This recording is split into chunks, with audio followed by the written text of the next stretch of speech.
அடியார் பெருமையினை எல்லா உயிரும் தொலையெடுத்து தேசம் உயிர் திருத்தொண்ட தொழிலும் பணித்த திருவாளன் வாசமலர்மன் கடல் வணங்க வந்த பிறப்பை வணங்கும் இளைவால் அந்தனரை முதலாக சீர்படைத்த தொல்லையதாம் திருத்தொண்ட தொகையடியார் பதம் போற்றி கொள்ளை ஒரு காணக்கதை உலகறிய விதித்துரைத்த செல்லுமணி குன்றத்தூர் சேக்கிழார் எல்லாம் வல்ல பெருமான் கல்லரும் பன்னார் மொழியை உணர்வர் திரு நனாவுடைய திருவடிகளை வணங்கி அல்லர் மன்னபூரணி தாயார் கைலாசநாத பெருமானுடைய திருவடி தாமரைகளை மனமொழி பெயராலை வணங்கி பெருமக்கள் நாயன்மாருடைய பொன்னார் திருவடி தாமரை கண்ணங்களாலை வணங்கி உரையாசிரியர் சிவப்புனையாவுடைய திருவடியில் நிலைநினைந்து அடியாருடைய ஞானாசிரிய பெருந்தகையாருடைய திருவடியில் எல்லாம் மனமொழி பெயராலை வணங்கி எழுந்தருளி இருக்கக்கூடிய அடியார் பெருமக்களுடைய திருவடியில் எல்லாம் கரணங்களாலை வணங்கி அமைகின்றேன். அன்பார்ந்த சிவனை செல்வர்களே, தொண்டர் புராணத்திலே எம்பெருமான் நாவுக்கரசு பெருமானுடைய திருச்சரிதத்தில் இறைவன் சூளை நோய் கொடுத்து அரசுகளை ஆட்கொண்ட திறத்தை பற்றியும்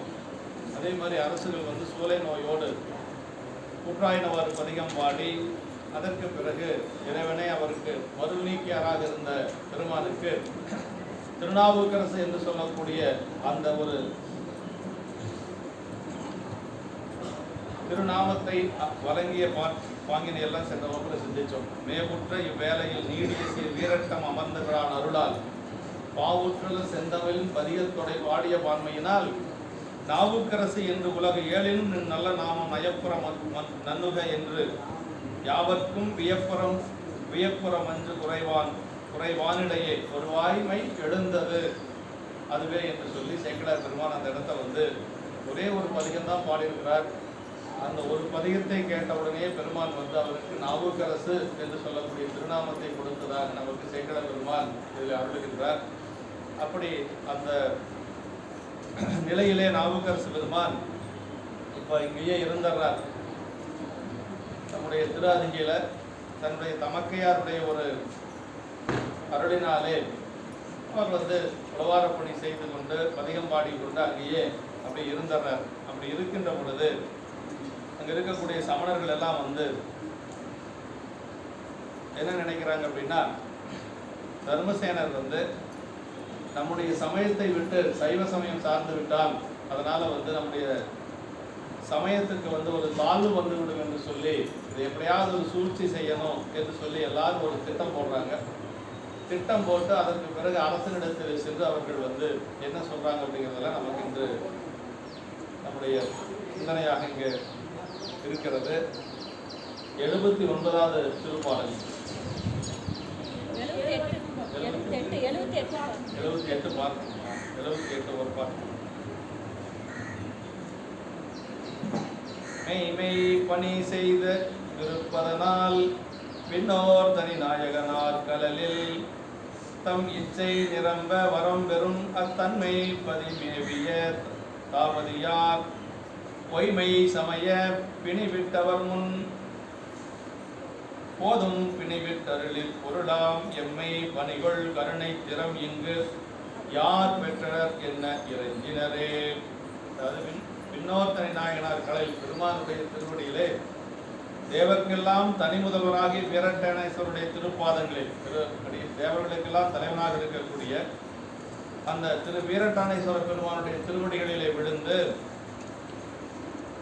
விரும்பி மெய்யினாலும் வாக்காலும் திருப்பணி செய்து விண்ணப்பித்ததனாலே மெய்யினாலும் வாக்காலும் அப்படிங்கிறது மெய்யினால் செய்தபடி உழவாரம் இல்லைங்களா, வாயினால் செய்தபடி தேவாரம். இப்ப வாயிலே தேவாரம், கையிலே உழவாரம். இதுதான் நாவுக்கரசு பெருமானுடைய தொண்டு. அவர் செய்த தொண்டு 2. தேவாரமும் பாடினார், அதே போல கைத்தொண்டு என்று சொல்லக்கூடிய உழவாரமும் செய்து காட்டினார். இப்படிதான் நாவுக்கரசு பெருமானுடைய அதான் சொன்னார், மெய்யிலே மெய்மை விருப்பதனால் மனம் வைத்து விரும்பி மெய்யினாலும் வாக்கினாலும் திருப்பணி செய்து விண்ணப்பத்தினாலே தமது இச்சை நிரம்பும்படி வரம் பெற்ற அந்த தெய்வத்தன்மை வாய்ந்த திருவதியை தளத்தின் மேல் மேவிய தாவதியாராகி திலாவதியார். அதாவது அம்மாவுக்கு என்ன விருப்பம் அப்படின்னா, தன்னுடைய உடன் பிறந்த தம்பியாராக இருக்கக்கூடிய நாவுக்கரசு பெருமான் திரும்ப சைவத்துக்கு பணி செய்ய வேணும் அப்படிங்கிறது அம்மாவுடைய விருப்பம். இப்ப அம்மாவுடைய விருப்பம் நிறைவேற இருக்குது இல்லையா. அம்மா என்ன பல முறை விண்ணப்பம் வச்சாங்க இல்லைங்களா, துண்டுதவ விளக்கணையால் சுடருடைய தொழுது என்னை ஆண்டருடன் நீராகில் அடியேன் பின் வந்தவனை ஈண்டு வினை பரசமய புலி நின்றும் எடுத்தாள வேண்டுமென பலமுறையும் விண்ணப்பம் வைத்தார். அந்த விண்ணப்பம் இப்ப நிறைவேறி இருக்கு. இப்ப அம்மாவுடைய விருப்பப்படியே அவர் சைவ சமயத்திலே இறைவனால் ஆட்கொள்ளப்பட்டு அம்மையார் திருநீர் கொடுத்து பெருமானால் ஆட்கொள்ளப்பட்டு சூளை நோய் தீர்வதற்காக அவர் பதிகமும் பாடுறாரு. அதே மாதிரி உலவாரத்தொன்னும் செய்வார். இதற்கு முன்னாடியே அம்மா திலகவதி அம்மா அங்க சிவசின்னம் அணிந்து கொண்டு உலவார பணி செய்தார் அப்படின்னு பார்த்தோம் இல்லைங்களா? உலவார பணி செய்யறது கூட சிவசின்னம் அணிந்து கொண்டுதான் செய்யணுமா? சேக்கிழார் பெருமான் சொல்றாரு. உலவார பணி அணிந்தாலும் கூட அந்த திருநீர் உருத்தராக அணிந்து கொண்டு செய்வதுதான் சிறப்பு என்று சொல்றார். அப்படி தன்னுடைய இச்சை நிரம்பும்படி வரம் பெற்ற அந்த தெய்வத்தன்மை வாய்ந்த திருப்பதி தலத்தின் மேவிய தாமதியார் என்று சொல்ல. தாமதியார் அப்படின்னா அம்மார திலகவதி அம்மாவை சொல்றார்.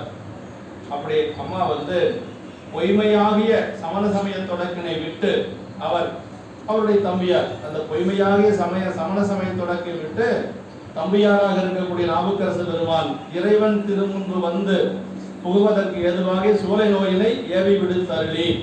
அப்படி அந்த சூளை நோயை ஏவி விடுத்து அருளி மிகச்சிறிய எம்மையும் ஒரு பொருளாக வைத்து ஆட்கொண்ட பெருங்கருணை கருத்தினை போல இங்கு வேறு யாரும் பெற்றனர் என்று அம்மாவுடைய கூற்று. இந்த பாட்டு அப்படி அம்மா பெருமானுடைய திருவருளை நினைந்து இது மாதிரி ஒரு பெற்ற ஒரு பேற்றினை எம்மையும் ஒரு பொருளாக வைத்து ஆட்கொண்ட பெருங்கருணை கருத்தினை போல் இங்கு யாரும் பெற்றனர் என்று சொல்லி துதித்து வணங்குகிறார் என்று சொல்லி இந்த பாட்டில் சொல்றாரு.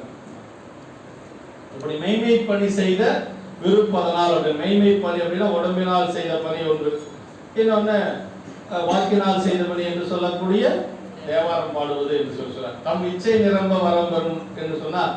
அதாவது தமக்காக கொண்டதும் உலகுக்காக கொண்டதும் என இரண்டாம் தமக்காக கொண்ட இச்சை பேராத பாச பிணி பொழிய பின்னகன்பால் ஆறாத அன்பு பெற ஆதரித்த என்று சொல்வது போல, அதாவது அடியேன் பின் வந்தவனை ஈண்டு வினை பரசமய புலி நின்றும் எடுத்தாள வேண்டும் சொன்னது என்ன அப்படின்னா, தம்பியாரை அம்மா எப்படி நினைச்சாங்க அப்படிங்கிறது சொல்றாரு. சிவப்புடைய உரையில என்ன சொல்றாருன்னா, தம்பியாரை தமது உடல் சார்பு பற்றி எண்ணியவர் அன்று. தன்னோட உடன் பிறந்தா அதனால பரசமயத்தில் போய் வீழ்ந்து கிடக்கிறாங்க, அது ஒண்ணு மட்டும் அல்ல, சமய சார்பு பற்றி தான் அம்மா கருதுகிறார் அப்படின்னு சொல்றாரு. சமய சார்பு பற்றியும் எண்ணி இறைவனிடத்து வேண்டினார் என்பது முன் உரைக்கப்பட்டது. அதனால் அது சமய நலம் விளங்கும் பயன் தந்ததாதலின் உலகின் பொருட்டு கொண்ட இச்சையாம் என்க என்று சொல்லி, அதாவது ஒன்று தன்னுடைய உடன் பிறந்தவன் அப்படிங்கிறது ஒன்று, இன்னொன்று நம்ம குடும்பத்துல சைவ சமயத்துக்கு பணி செய்வதற்கு ஒருவர் வேணும் அப்படின்னு சொல்லி அம்மா கருதுறாங்க. அதனாலதான் நாவுக்கரசு பெருமான் மீண்டும் அந்த சமயத்துக்கு வரணும்னு பெருமான்கிட்ட விண்ணப்பம் வைக்கிறாங்க. வரம்பெறும் தாவதியார் என்ற தமது பாசப்பிணி பொழிய இறைவனை வழிபட்டு சிவநெறியில் நின்று தவம் செய்து சிவத்தை மேவினார் என்ற அம்மையாரது சரீரத்தை நிறைவாக்கி. அதாவது இதுக்கு மேல அம்மாவை சொல்றதே இல்லை. இனி அவ்வளவுதான். நாவுக்கரசு பெருமானுடைய சரிதம் நிறைவாகின்ற வரைக்கும் திலகவதி அம்மாவுடைய அந்த ஒரு வரலாறு இதோட முடிஞ்சு போச்சு. இதுக்கு மேல அம்மையாரை பற்றி வரதே இல்லை. ஏன்னா ஒரு அதாவது என்னன்னா, நாயன்மார்களுடைய தொண்டுக்கு துணை நின்றவர்கள் அப்படிங்கிறது மட்டும்தான் உடன் நின்ற சகோதரராக இருந்தாலும் சகோதரியாக இருந்தாலும் அம்மாவா இருந்தாலும் அப்பாவா இருந்தாலும் அந்த அளவுக்கு தானே ஒழிய அவங்களையே கடைசி வரைக்கும் கொண்டு வந்தா அவங்களே அந்த சரீரத்தினுடைய நாயகரா ஆயிடக்கூடாது. ஏன்னா நாயன்மார் எவ்வளவு உயர்வாக இருந்தாலும் கூட, எவ்வளவு உயர்ந்த பணி செய்திருந்தாலும் கூட சரீரத்துல யார் பெரியவங்க அப்படின்னா அந்த நாயன்மார் தான் பெரியவங்க. அதுக்கு மேல யாரையும் சொல்லிடக்கூடாது. அதே மாதிரிதான் நமக்கு திருத்தொண்ட நாயனார் புராணத்திலையும் கூட அம்மா செய்தது யாருமே செய்ய முடியாது, மனையறத்தில் வேறாகி விளங்குதல் வெண்காட்டு நங்கைன்னு சேக்கிழார் பெருமான் சொன்னாலும் கூட, ஆனா அங்க யாரு மேல ஓங்கி நிக்கிறாங்க அப்படின்னா திருத்தொண்ட நாயனார் தான் மேல ஓங்கி நிற்கிறார். ஆமா, அம்மா யாருமே செய்ய முடியாத ஒரு தொண்டு. நான் பெற்ற பிள்ளைய அறிவது அப்படிங்கிறது யாராலையும் முடியாது. இருந்தாலும் கூட அந்த தொண்டுக்கு துணை நின்றவர் அப்படிங்கிறதான் பார்க்கணும். இது எங்க எழுதுறார் அப்படின்னா சிவபணிய உரையில நம்முடைய திருநீலகண்ட நாயனாருடைய புராணத்திலே எழுதிடுறார். அது தொண்டுக்கு துணை நின்றவங்க அப்படிங்கிறத பார்க்கணுமே ஒழிய அவங்களவே பேசிட்டு இருந்தோம்னா அது திருநீலகண்ட நாயனார் மனைவியார் சரிதம் நாய் போயிடும் என்று சொல்லி உரையாசிரியர் அங்க எழுதி காட்டியிருக்கிறார். அது மாதிரி இப்ப அம்மாதான் நாவுக்கரசு பெருமானை சமயத்துக்கு இறைவனுடைய திருவடிக்கு விண்ணப்பம் வைத்து கொண்டு வந்த பெருமை அம்மாவுக்கு தான் உண்டு. ஆனா அது இதோட முடிச்சுக்கிறார். அந்த அளவுக்கோட அவங்களுடைய இதை முடிச்சுக்கிறார். இப்படி இச்சை நிறந்த தம்பியார் கருத்து தாம் கேட்ட வரம் கேட்ட அளவுக்கு மேலாக பெருமான் அருள என்பது குறிப்பு. யார் பெற்றனர் அப்படின்னா அம்மா என்ன கேட்டாங்களோ அதை விட அதிகமாகவே சாமி கொடுத்திருக்காரு. தன்னுடைய தம்பி மீண்டும் இந்த சைவத்துக்கு வரணும்னு தான் கேட்டாங்க. ஆனா தம்பி இங்க வந்தது மட்டுமல்ல, அப்படியே பெருமானை பதிகத்தால் பாடி அதுபோக உறவார தொண்டு செய்து சிறப்பு செய்திருக்கிறாங்க. அப்படிங்கிறது தான் கேட்ட வரத்துக்கு மேலான ஒரு அருளை பெருமான் செய்திருக்கிறான் என்று சொல்லி கருதுறாங்க. எம்மை பணிகொள்பவர் அப்படின்னு தம்மையும் தம்பியாரையும் உலகப்படுத்திய தன்மை பன்மை பிணிவிட்டு அருளை. அது என்னதான் இருந்தாலும் கூட ஆனா எத்தனையோ ஒரு சூழ்நிலைகள் வந்தாலும் கூட நம்முடைய திலகவதி அம்மா மாதிரி யாருக்குமே வரக்கூடாது. ஏன்னா சின்ன வயசு 13 வயசுல இருக்கக்கூடிய ஒரு பெண் குழந்தைக்கு அப்பா போய் அம்மா போய் அதற்கு பிறகு திருமணம் செய்யக்கூடிய கணவனும் போரிலே இறந்து போய் இப்படி எல்லாம் போய் தம்பிக்காக உயிர் வாழக்கூடிய ஒரு நிலை. கடைசியா தம்பியும் இந்த சமயத்தை விட்டே போகின்ற பொழுது அதற்கு பிறகு ஒரு 40-50 ஆண்டுகள் எந்த ஒரு உறவுமே இல்லாம வாழ்வது அப்படிங்கிறது முடியவே முடியாது. யாராலையும் நினைத்து கூட பார்க்க முடியாது. அப்ப அவங்க என்ன நினைக்கிறாங்க அப்படின்னா அந்த வாழ்க்கையை வந்து ஒரு அற வாழ்க்கையா மாத்துறாங்க. என்ன செய்யணும்? அடுத்தது ஒரு தவ வாழ்க்கை. நேரம் திருவதிகை போறாங்க. அங்க ஒரு தவச்சாலை அமைத்து அங்கு தங்கி கொண்டு, ஏன்னா குடும்ப வாழ்க்கையிலே நாய் போயிடுச்சு. பெற்றெடுத்த தாய் தந்தையரும் இல்லை, மனம் பேசி முடிக்கப்பட்ட கணவனாக வரக்கூடியவரும் போயிட்டார், உடன் பிறந்த சகோதரனும் போயாச்சு. அதனால அவங்களுடைய வாழ்க்கை முறையவே மாத்திக்கிறாங்க. அந்த மாதிரி ஒரு சூழல் வந்து வேற யாருக்கும் வந்து வந்தாலும் தாங்குவது அப்படிங்கிறது ரொம்ப ரொம்ப உலகியல் நிலையிலிருந்து பார்த்தோம்னா தாங்கிறது ரொம்ப ரொம்ப கஷ்டம். திலகவதி அம்மாவுக்கு அப்ப பெருமானுடைய திருவருள் இருந்ததுனாலதான் அம்மா வந்து அப்படி இருக்க முடிந்தது அப்படிங்கிறதுல எந்த ஒரு மாற்று கருத்து இல்லை. அதனால இதுவரைக்கும் கொண்டு வந்து இதோட வந்து ஆசிரியர் நிறைவாக்கி காட்டுறார். எம்மை பணிகள் அப்படின்னு தம்மையும் தம்பியாரையும் உலகப்படுத்திய தன்மை பன்மை என்று சொல்லி பிணிவிட்டு அருளியதனால் தாம் வேண்டியவாறு வரம் கொடுத்து என்னை ஆண்டருளும் நீராகில் அடியேன் பின் வந்தவனேன்னு அம்மா கேட்டாங்க இல்லைங்களா? அப்படின்னா இவங்க கேட்டதுக்கு மேல சாமி வந்து அருள் செய்திருக்கிறார் அப்படின்னு சொல்லி இங்க யார் பெற்றனர் என்று இறைஞ்சினர். அந்த செயலாற்றானே தம்பியாரையும் பணிகொண்டனர் என்பது கருத்து என்று சொல்லி இவ்வாறு அருள் பெற்றவர் தாம் பெற்ற அருளின் பெரும் சிறப்பை எண்ணி பாராட்டி அருள் திளைத்து பெரியோர் மரம் என்று சொல்லி அதான் சொல்றாரு. இப்ப நாம கேட்டதுக்கு மேல சாமி கொடுத்திருக்கிறார் என்று சொல்லி இறைவனுடைய திருவருளை நினைந்து ரொம்ப மகிழ்ச்சி அடைகிறாங்க. அப்புறம் சாமி சொல்றாரு இல்லைங்களா? இருமான் திருப்பெண்களோ ஈசன் பழியனத்து எண்ணப்பட்டு சிறுவான் நேந்திரன் செவடி கீழ் சென்றங்க என்று சொல்லும் மாதிரி ஒரு இருமாப்போடு இப்ப அம்மா திலகவதி அம்மாவோட, அதாவது பட்ட கஷ்டங்கள் இவ்வளவுதான் இல்லை, ஆனா அம்மாவுடைய சரிதத்தை எப்படி நிறைவாக்கி காட்டுறாரு பாருங்க ஆசிரியர் பெருமான். அதான் ரொம்ப சிறப்பு. ஒரு மங்களகரமா ஒரு மகிழ்ச்சியோட அம்மாவுடைய சரீரத்தை நிறைவாக்கி காட்டுறாரு. இருமாந்திருப்பெண்களோங்கிற நிலையில அம்மா அப்ப இருக்கிறாங்க. அதான் ரொம்ப முக்கியம். அப்படி யாவரும் பெற்றறியா இன்பத்துள் வைத்தாய்க்கு என்று சொல்லி சிலர் அம்மையனுக்கு அருளியவாறு ஆர்பெறுவார் அச்சோவன் வாதபுரடிகள் சொல்வது போல இப்ப அம்மாவுடைய நிலை அது மாதிரி ஒரு மகிழ்ச்சியோடு அவங்க வந்து இருக்கிறாங்க. சேவடிக்கு ஆறும் பெறாத அறிவு பெற்றேன். அதான் நம்முடைய பல்லாண்டுல கூட வருது இல்லைங்களா? சீரும் திருவும் பொலிய சிவலோக நாயகன் சேவடிக்கு ஆறும் பெறாத அறிவு பெற்றேன் பெற்றதான் பெறுவான் உலகில் என்று சொல்லி சொல்வது போல அம்மா வந்து அம்மாவுடைய மனநிலை ரொம்ப மகிழ்ச்சியா அதே மாதிரி இறைவனுடைய திருவருளை நினைந்து அப்படியே ஆனந்தத்தில் இருக்கிறாங்க என்று சொல்லி இதோட நிறைவாக்கி காட்டுகிறார். அடுத்து வந்து அதுக்கு அடுத்தது வந்து செயலுடைய யாப்பையே மாத்துறார். அடுத்தது கலித்தொகையில பாடுறார். இதுவரைக்கும் என்சிஆர்ல பாடிட்டு வந்தவர் அடுத்தது அப்படியே மாத்துறார். இன்னதன்மையில் இவர் சிவநெறியினை எய்தி மண்ணு வேறொருள் வெற்றிடர் நீங்கின வண்ணம் பண்ணு தொன்மையில் பாடலி புத்திர நகரில் உண்மையே புரி அமனர்தாம் கேட்டது பொறாராய். அந்த சமணப்பாலி என்று சொல்லக்கூடியது அந்த காலத்துல பாடலிபுத்திரன் என்று சொல்லக்கூடிய திருப்பாதிரி புலியூர் தான். அந்த ஊர்ல தான் அந்த அவைகளுடைய ஒரு இதே இருக்குது. அந்த ஒரு என்ன சொல்றது சமணப்பாலி என்று சொல்லக்கூடியது அங்கதான் இருக்கு. இப்படி இந்த இத்தன்மையில் இவர் சிவநெறியினை அடைந்து நாவுக்கரசு பெருமான் இப்ப சமணத்திலிருந்து முழுமையாக ஆட்கொள்ளப்பட்டு சிவநெறியில் இருக்கிறார், இருந்து பணி செய்து கொண்டிருக்கிறார். சைவத்துல வந்து பிரியாது பணி செய்து கொண்டிருக்கிறார். அப்படி சிவநெறியில அடைந்து நிலை பெற்ற பேரொருளை பெற்று துன்பத்தினின்றும் நீங்கிய படியினை இப்ப எல்லா பேரருள் வெற்றிடர் இடர் நீங்கின வண்ணம். அப்ப துன்பம் எல்லாம் நீங்கியாச்சு. வயிற்று சோலை நோய் துன்பம் ஒன்று, இன்னொன்று சமணம் என்று சொல்லக்கூடிய அந்த சமயத்தில் இருக்கக்கூடிய துன்பம் ஒன்று.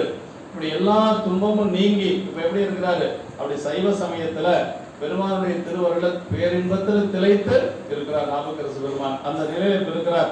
அப்படி பண்ணு தொன்மையில் பாடலி புத்திர நகரில் அப்படி எடுத்து பேசப்படும் பழமை பொருந்திய அந்த பாடலி புத்திரம் என்று சொல்லக்கூடிய நகரத்தில் இருந்த என்ன சொல்றார்? புண்மையே புரி அவனர்தாம் கேட்டது பொறாராய். புண்மை அப்படின்னா தீமைகளையே செய்யக்கூடிய சமணர்கள் கேட்டு அதனை பொறாதவர்களாகி அவங்களால ஒன்றும் தாங்க முடியல. ஏன்னா எப்படியாவது இந்த இவர் ரொம்ப அறிவாற்றல் மிக்கவர்னு ஆரம்பத்திலே நம்ம சொல்லியிருக்கிறோம். அறிவாற்றல் அதிகமா இருந்ததுனாலதான் அவர் சமணர்கள் வைத்து தர்மசேனர் என்று சொல்லக்கூடிய ஒரு பட்டத்தை கொடுத்து, மருளீக்கியாராக இருந்தவரை தர்மசேனர் என்று சொல்லக்கூடிய ஒரு பட்டத்தை கொடுத்து அவர் சமணத்தை வச்சிருக்கிறாங்க. அப்படிப்பட்டவரால் நமக்கு போயிடுச்சு அப்படின்னு சொல்லி அவங்க ரொம்ப பொறாமைப்பட்டு அவர் மீது ரொம்ப காழ்ப்புணர்ச்சியா இருக்கிறாங்க. அடுத்து சமணர்கள் எல்லாரும் சேர்ந்து அந்த சமண குருமார்கள் எல்லாரும் சேர்ந்து எப்படி இதை அரசனிடத்தில் கொண்டு போய் சேர்ப்பது என்று சொல்லி அவங்க எல்லாம் ஒரு குழுவாக சேர்ந்து அவங்க யோசிக்க ஆரம்பிக்கிறாங்க. இந்த விளக்க உரையில இந்த சிவநெறியினை அவநெறியாகிய அந்த புறச்சமயத்தை விட்டு சமணம் என்று சொல்லக்கூடிய அந்த புறச்சமயத்தை விட்டு சிவநெறியினை அடைந்து சொல்றாரு.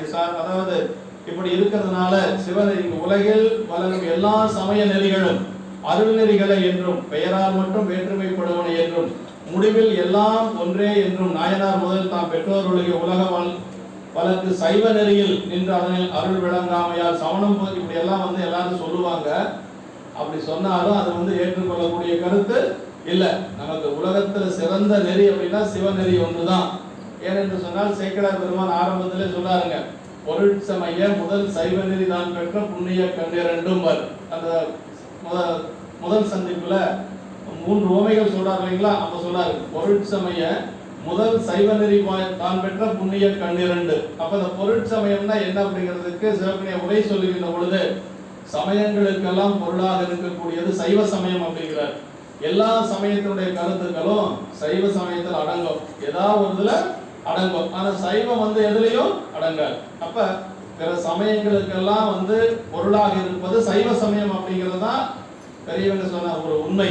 ஆமா, ஒரு சமீபத்தில் கூட ஒரு செய்தி ஒன்று பார்த்தோம். அதுல நம்முடைய விவேகானந்தர் கூட சைவ சமயத்தினுடைய கருத்துக்களை பிற்காலத்துல அவர் அமெரிக்கா போயிட்டு வந்ததுக்கு பிறகுதான் சைவ சமயம் நம்முடைய அந்த சிவநெறியை பத்தி அவர் வேதாந்தி சைவ சித்தாந்தத்தை பத்தி எல்லாம் தெரிந்திருக்கிறார்.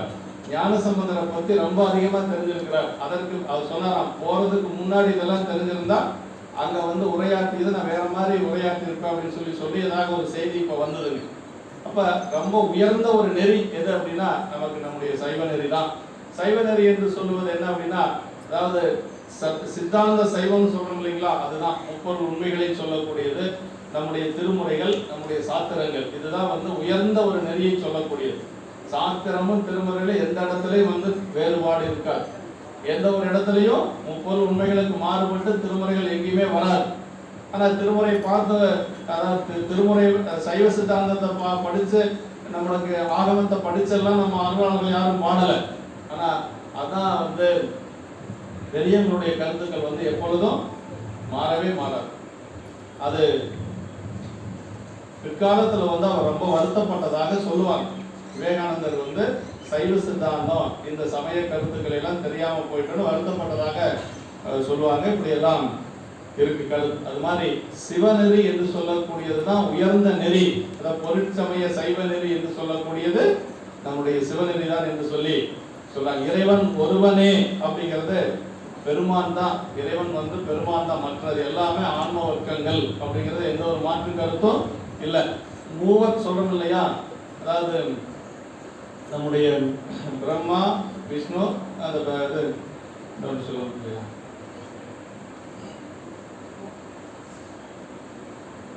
பெருமானை தவிர மற்ற அத்துணையுமே நமக்கு ஆன்ம வர்க்கங்கள் தான். அதுல ஆன்ம வர்க்கத்துல விஞ்ஞானங்கள், பிரளயாகங்கள், சகலர் என்று சொல்லி கூட அதுல ஒரு 3 பிரிவு இருக்கு. விஞ்ஞானங்கள் என்று சொல்வது ஒருமல ஆன்மாக்கள், பிரளயாகலர் என்று சொல்லுவது 2 மூல ஆன்மாக்கள், சகலர் என்று சொல்லுவது மும்மூல ஆன்மாக்கள் என்று சொல்லி நமக்கு இருக்கு. ஆனா நமக்கு எல்லாத்தோட உயர்ந்தது பெருமான் மட்டும்தான். மற்றது எல்லாமே பெருமானுக்கும் கீழே தான் என்று சொல்லி சொல்றாரு. நாவுக்கரசு பெருமானம் தான் எடுத்த முதல் பதிகத்திலே சொல்ற சலம் பூவோடு தூபம் அறந்தறியேல் அப்படிங்கிறார். அப்படின்னா சலம் பூவோடு தூபம் ஒரு சமயத்துக்கு என்னென்ன வேணும் அப்படின்னா வழிபாட்டுக்கு தேவையானதெல்லாம் அதுலேயே சொல்லிடுறார். முதல் பதிகத்திலேயே சலம்னா நீர், பூ, அப்புறம் தூப தீபங்கள் இதெல்லாம் வழிபாட்டுக்கு வேணும் அப்படிங்கிறத சொல்றார். மறந்தறியேல் அப்படின்னு சொல்லி சொல்றார். இது சைவ சமயத்தின் உண்மை சமரச நிலையினை மயங்கி கொண்ட பொய் தோற்றங்கள் என்று சொல்லி, அதாவது நாயனாரின் பெற்றோர் கொண்டொழுகிய சமயம் அருள் விளக்கம் இல்லாத அறிவு விளக்கம் மட்டும் பெற்ற உலக வழக்கு சைவம் என்று ஒதுக்கப்படுவது அன்று. அந்த சைவ நெறிதான், அதாவது சிலர் என்ன சொல்றாங்கன்னா, நாயனாருடைய நாவுக்கரசு பெருமானுடைய பெரியவர்கள் ஒழுகிய நெறி உலக வழக்கு சைவம் தான், அது உயர்ந்த நெறி இல்லை அப்படின்னு சொல்லி ஒதுக்குவாங்க. அப்படி அல்ல அப்படின்னு சொல்லி சிவப்புடைய உரையில சொல்றாரு. ஏன் சொல்றாருன்னா, அந்த சைவ நெறியில நின்றுதான் திலகவதி அம்மையார் கை கொண்டு ஒழுகி அருள் பெற்றது அந்த நெறிதான். ஏன்னா அம்மா வேற எங்கேயும் போய் படிக்கல, அப்பா அம்மா சொல்லி கொடுத்த அந்த அப்பா அம்மா கூட இருந்த பயின்றதை வச்சுதான் அம்மா திருவதியில போய் அவங்க பணி செய்தது. அதனால அவங்க குடும்பத்தார் அவங்க ஒழுகிய நெறியே உயர்ந்த நெறிதான் என்று சொல்லி நம்முடைய சிவகணி அவர்கள் உரையில் நமக்கு சொல்றார். அதான் சைவ சித்தாந்த நெறி என்று சொல்லி சொல்றார். அந்நெறியே பின்னர் நாயனார் அடைந்து அருள் பெற்ற நெறி, அதுவே நம் உண்மை ஞான நூல்களால் குறைக்கப்பட்டு இன்றைக்கும் நாம் கடைபிடித்து ஒழுகி அருள் பெற வழிகாட்டும் சைவ சித்தாந்த நெறி என்று சொல்லு. ஏன்னா நாவுக்கரசு பெருமான் இந்த சமயத்திலிருந்து போனதுனால அது சாதாரணமான ஒரு உலகியல் நிலையில் இருக்கக்கூடிய ஒரு நிலைதான் இருந்தாங்க அப்படின்னு சொல்லுவாங்க ஒரு சிலர். அப்படியெல்லாம் கிடையாதுங்க. நாயனார் போனதுக்கு ஒரே காரணம் நம்பர் அருளாமையினால் சேக்கிழார் பெருமான் சொல்லியாச்சு. அதுக்கு மேல அதை நம்ம விரிச்சு ரொம்ப அலசி ஆராய்ச்சி பார்க்கணுங்கிற அவசியம் எல்லாம் இல்ல. ஒரே ஒரு காரணம், நம்பர் அருளாமையினால் கொல்லாமை மறைந்துரையும் அமன் சமயம் குறுகுவார் அப்படின்ட்டு. அதனால வேற ஒண்ணு நம்ம அதை ரொம்ப யோசிச்சு ஏன் போயிருப்பாரு, அவருக்கு இதுல தெளிவு கிடைக்கலையா அப்படியெல்லாம் நம்ம எதுவுமே யோசிக்க கூடாது.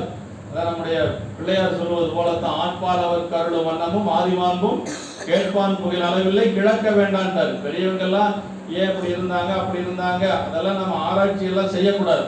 நமக்கு ஆசிரியர் பெருமான் என்ன சொல்லியிருக்கார், சேக்கிழார் பெருமான் என்ன சொல்லியிருக்கிறார், உரையாசிரியர் என்ன சொல்லியிருக்கிறாங்க, நம்ம பெரியவங்க என்ன சொல்லியிருக்காங்க, அதோட நம்ம நின்றுக்கணும். அதுக்கு மேல ரொம்ப ரொம்ப உள்ள போயிட்டு இருக்க கூடாது அப்படிங்கிறது தான் உண்மை. அதனால எல்லாத்துக்கும் ஒரு காரணம் இல்லாத ஒரு காரியம் இல்லை. ஒரு காரணம் அப்படிங்கிறது ஒன்று இருக்கு. காரியத்துக்கு எல்லாத்துக்கும் ஒரு காரணம் இருக்கு என்று சொல்லி இப்படி அவர் சமயத்துல போனதை இப்படி எல்லாம் சொல்லுவாங்க. அதெல்லாம் ஏற்புடையது அல்ல. நம்பர் அருளாமையினால் என்ற இடத்தும் சொல்லி அதுதான் நம்ம ஏற்றுக்கொள்ள வேண்டும் என்று சொல்லி சொல்றார். பொறாராய் அப்படி அவர்கள் சைவ சமயத்துக்கு அவர் மீண்டும் பணி செய்வதை அவங்களால பொறுத்து கொள்ள முடியல. சமணர்கள் பலவாறு அவர்கள் துன்பம் செய்யறதுக்காக சொல்றாங்க. முந்தைய உரையில் கொண்ட பொறை முதலாவையும் விட்டு சிந்தையில் செற்ற முன்னாம் தீக்குணம் தலை நின்றார்கள் என்று சொல்லி ஞானசம்பந்த பெருமான் சமணர்களை பற்றி அவர்கள் எப்பொழுதும் தீய குணத்தில் நிற்கக்கூடியவர்கள் என்று சொல்லி சொல்றார்கள். கொல்லாமை என்னும் போர்வையில் மறைந்து நின்று அவமே புரிவோர் என்று சொல்லி, அதான் கொல்லாமை மறைந்துரையும் அமன் சமயம் கூறுவார் என்று சொல்லி, கொல்லாமை அப்படிங்கிற ஒரு போர்வையை வைத்துக் கொண்டு அவர்கள் கொலை செய்யவும் தயங்காதவர்கள் என்று சொல்லி சொல்றார். இப்படி இந்த திருப்பாடல் நமக்கு கொடுமையே புரிவார்கள் என்று சொல்லி சொல்றார்.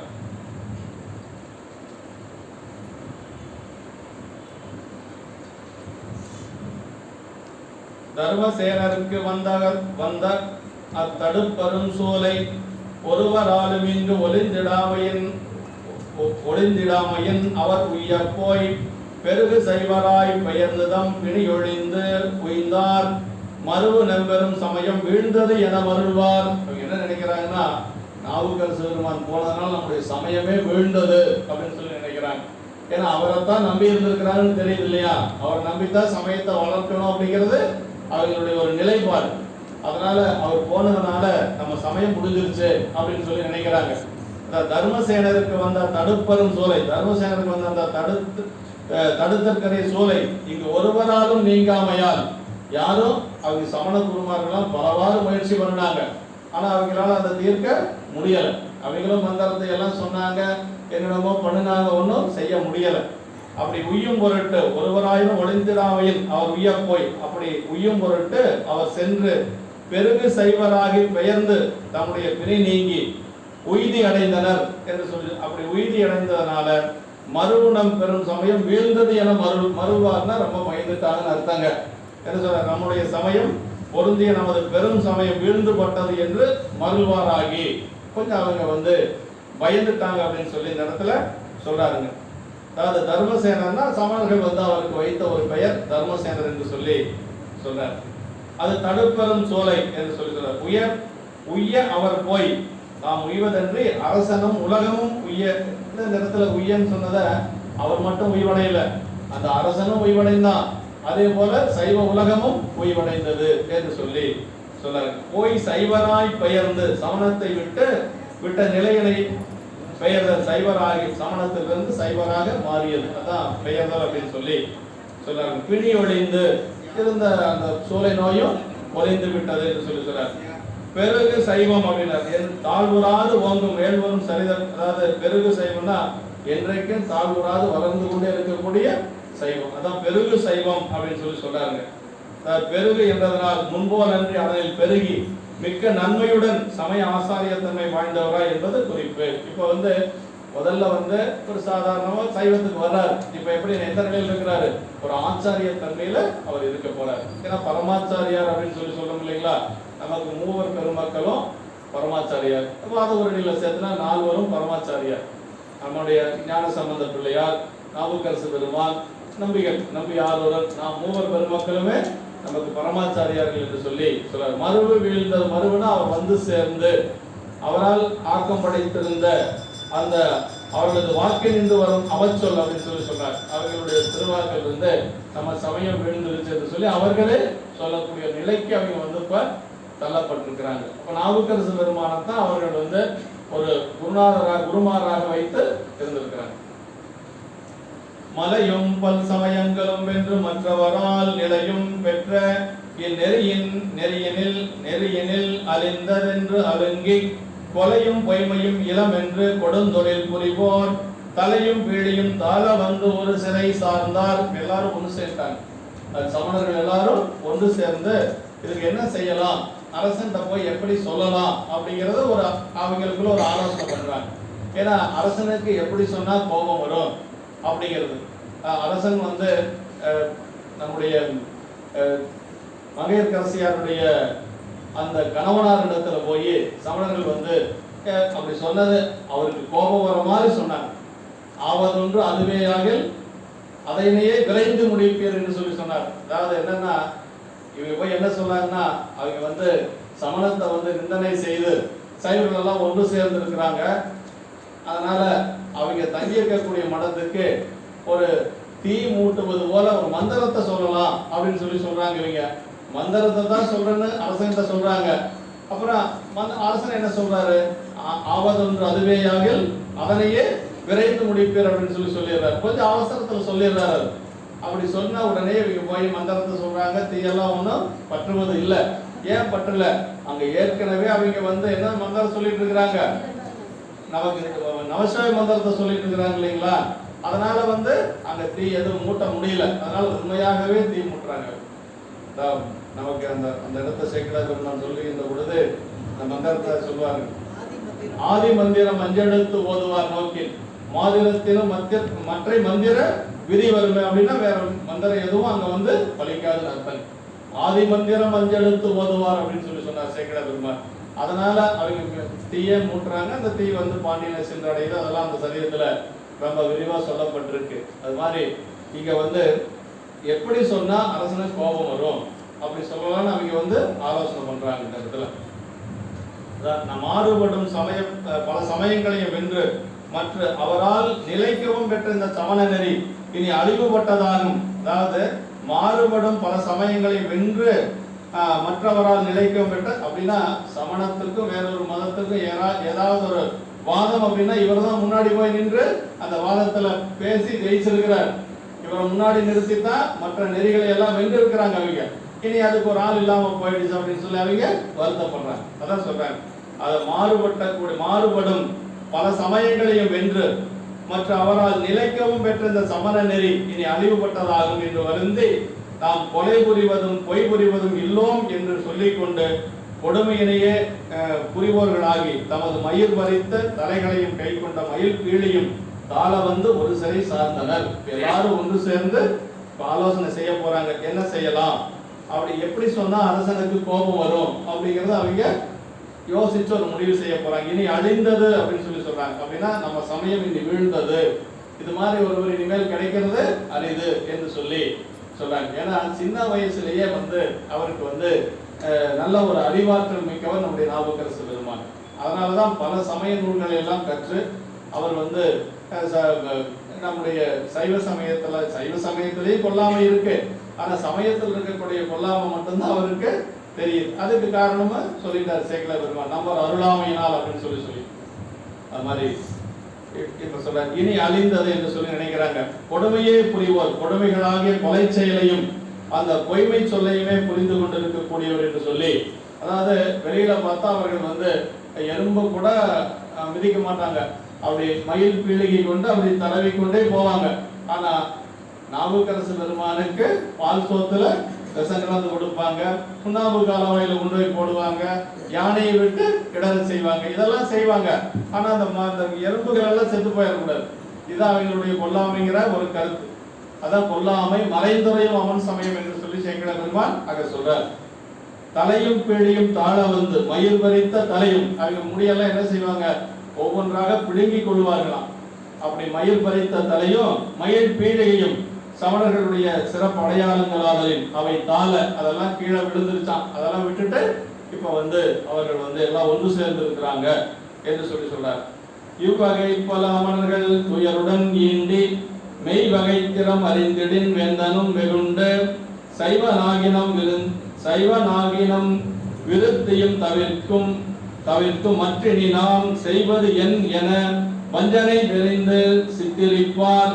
என்ன நினைக்கிறாங்கன்னா, சரி இப்படி சமணர்களும் துன்பத்தோடு உண்மை தரத்தினை வேந்தன் தெரிந்தால், வேந்தனுக்கு உண்மை தெரிஞ்சிருச்சுன்னா அவனும் சைவனாயிருவானே, இப்ப நம்ம பொழப்பு என்ன ஆகிறது, அதனால அது ஒரு பயம் அவங்களுக்கு. ஏன்னா உண்மை இப்ப நம்ம அவனுக்கு வந்த துன்பத்தை சமண குருமார்கள் நீக்க முடியல, அதனால சைவத்துல போய் அவன் நீக்கிட்டான்னு தெரிஞ்சா இப்ப அரசன் என்ன செய்வான், போப்ப அதுதான் உயர்ந்த சமயமாட்டு இருக்கு. இதுவரைக்கும் அவருக்கு அந்த அரசனுக்கு சைவத்தை பத்தி தெரியல, சமணத்தை விட உயர்ந்தது சைவம் நினைச்சு அவனும் போய் அந்த சைவத்துல சேர்ந்துட்டானா நம்ம கூட பெண்ணாகிறதுன்னு சொல்லி பயந்துக்கிறாங்க. அதான் சொல்றேன், இப்படி வேந்தன் தெரிந்தால் வெகுண்டு சைவனாகி நமது தொழிலையும் போக்குவன், இனி அவ்வேறு நாம் என்ன செய்வோம் என்று வஞ்சனை தேர்ந்து புனைவார்களாகி. அப்ப அவனுக்கு கோபம் வர மாதிரி, அந்த நாவுக்கரசர் மேல கோபம் வர மாதிரி சொல்லுவது எப்படி அப்படிங்கறத அவங்க எல்லாம் சேர்ந்து யோசனை பண்றாங்க. ஆமா, துயருடன் ஈண்டி இந்த செய்தியினை கேட்டவுடன் சமண குருமார் ஒவ்வொருவரும் தாம் தாம் தாம் தாம் துன்பமுற்றனர் என்பதும் அத்தகைய துன்பத்துடனே கூடினர் என்று சொல்றாங்க. வெகுண்டு நமது சமயத்துக்கு இல்லாத திறத்தை உள்ளதென்று காட்டி பொய்மை செய்து இதுவரை ஏமாற்றி மயக்கினதன் பொருட்டு, இதுவரைக்கும் நாம ஏமாத்தி மயக்கிட்டு இருக்கிறோம், இது தெரிஞ்சு போச்சுன்னா அரசன் இந்த சமயத்திற்கு போறது மட்டும் இல்லாத நம்மளையும் தண்டிப்பார் அப்படின்னு சொல்லி அவங்க எல்லாம் பயந்துக்கிறாங்க. சைவனாகி நாம் விருத்தையும் தவிர்ப்பன் என்று சொல்லி, இப்படி மற்றினி நாம் செய்வது என மருள்வார். அவ்வாறு இரண்டும் நிகழ்ந்தால் நமக்கு பிழைப்புக்கு வேறு வழி யாது என்று சொல்லி அரசன் உண்மை அறிந்து மாறிட்டா என்ன செய்யறதுன்னு சொல்லி அவங்க கொஞ்சம் பயந்துட்டாங்க. மருள்வார் அப்படின்னா கொஞ்சம் பயந்துட்டாங்க அப்படின்னு சொல்லி, வஞ்சனை தெரிந்து சித்தரிப்பார் அப்படின்னு சொல்லி, ஏதாவது வஞ்சனையின் மூலமாக இதற்கு ஏதாவது செய்ய முடியுமா என்று சொல்லி அவர்கள் ஒரு யோசனை பண்றாங்க.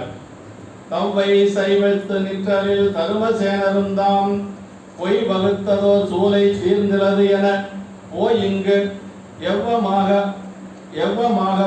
அங்கு எய்தின் நம் சமயலங்கனமும் தெய்வ நிந்தையும் செய்தனர் என சொல்ல தெளிந்தார். என்ன பண்றாங்கன்னா, அவங்க அக்கா அங்க சைவத்தில் இருக்கிறாங்க, இவன் அதாவது சூளை நோயே இல்ல, சூளை நோய் வந்துருச்சுன்னு பொய் சொல்லி அங்க போயிட்டு நம்ம சமயத்தை இழிவுபடுத்திட்டு இருக்கிறான்னு சொல்லி அரசன்கிட்ட ஒரு கோபம் வர மாதிரி சொல்லலாம் அப்படின்னு சொல்லி அவங்க எல்லாம் ஒரு யோசனை பண்றாங்க.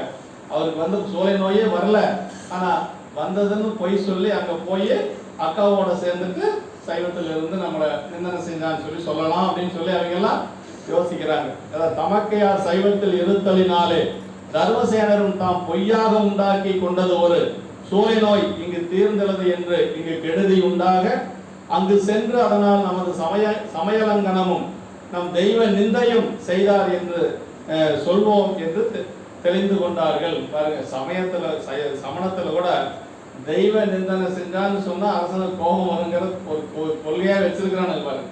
அப்ப நம்ம தெய்வ நிந்தனை எவன் மேலாலும் செய்யறான், அவங்கள நாம சாதாரணமா வந்து அரவணைச்சு போயிட்டு இருக்கிறோம். சமணத்துல கூட ஒரு கொள்கை பாருங்க, அந்த சமயத்துல உயர்ந்த ஒரு கொள்கை வச்சிருக்கிறான் பாருங்க. தெய்வ நிந்தனை செஞ்சா அவனுக்கு தண்டனை கொடுக்கணும் அப்படிங்கிறது இருக்குது பாருங்க. இப்ப நாம தெய்வ நிந்தனைங்கிறது சாதாரணமா சைவ நிந்தனை பண்றாங்க, அவங்கள நம்ம ஆதரிக்கிறோமே, அதுதான் ரொம்ப வேதனையா இருக்கு. அப்ப எந்த அவங்களுடைய சமயம் பொய்யான ஒரு சமயமா இருக்கலாம், ஆனா அந்த பொய்யான சமயத்துல கூட தெய்வ நிந்தனை செய்யக்கூடாதுங்கிறது ஒரு அரச நீதியா வச்சிருக்கலாம் பாரு. அதான் ரொம்ப அவங்களுக்குள்ள ஒரு உயர்ந்த நெறியல். தமக்கை முன் பிறந்தவள் அக்காவோட சேர்ந்து கொண்டு அப்படின்னு சொல்லுறாரு. தாம் பொய் வகுத்ததோ சோலை, பொய்யாக தாமாக வகுத்து கொண்டதாக ஒரு சோலை ஒரு காரணத்தின் பொருட்டு புனைந்ததோடு என்பது குறிப்பிட்டு சொல்லி இங்கு தீர்ந்தது என நமது சமயத்தில் கொண்ட மணி மந்திரம் மருந்து என்பனவற்றால் என்று சொல்லி இந்த சமணத்தினால் இது தீர்ந்தது என்று சொல்லி அங்க போயிட்டான் என்று சொல்லி சமயலங்கனம் செய்வனிந்தை அப்படின்னா, அதாவது இந்த இரண்டையும் அரச தண்டனைக்குரிய பெரும் பாதமாக கொள்வதும் இவற்றுக்காக கொலை புரிதல் முதலிய அறச்செயலாக கொள்வதும் சமணர்களது சமய மரபு. பாருங்க, சமய நிந்தனை செஞ்ச கொலையே செய்யக்கூட அவனுங்க தயங்க மாட்டாங்க. எல்லாம் இது அரச நியதியாகவே அவங்க வச்சிருக்கிறாங்க. அப்படி பாரு எவ்வளவு தூரம் அவங்க இருந்திருக்கிறாங்க பாருங்களேன். இதெல்லாம் ரொம்ப, அதாவது நம்முடைய சமய நிந்தனை செய்யறவங்களை வந்து என்ன செய்யணும் அப்படிங்கிறது நாம எப்படி அதை கடைபிடித்து ஒழுகணுங்கிறத அவங்களுடைய நியதியில வச்சு சொல்றாரு நம்மளுக்கு இல்லையா. அது மாதிரி கொலை புரிதல் முதலியனும் அறச்செயலாக கொள்வது, அதாவது சமய நிந்தனை செய்யறவனை கொலை செய்வது கூட அறச்செயல் அப்படின்னு சொல்லி சமண வச்சிருக்கிறான் பாருங்க. இந்நாளில் அரசாங்க நீதிமுறையில் விலக்கிய குற்றம் செய்தவரை அவர் செய்த செயலை கூறி சட்டப்படி அது இன்ன வகையில் குற்றமாவது என்று எடுத்து கூறுவது போல தர்மசேனர் சைவத்தில் போயின செயல் இந்த இரண்டு வகையில் குற்றமாவன. இரண்டு வகையில் குற்றம் அப்படின்னா அதான் தெய்வ நிந்தனை செய்வது, இன்னொன்று சமய நிந்தனை செய்வது என்று சொல்லி சொல்றாங்க.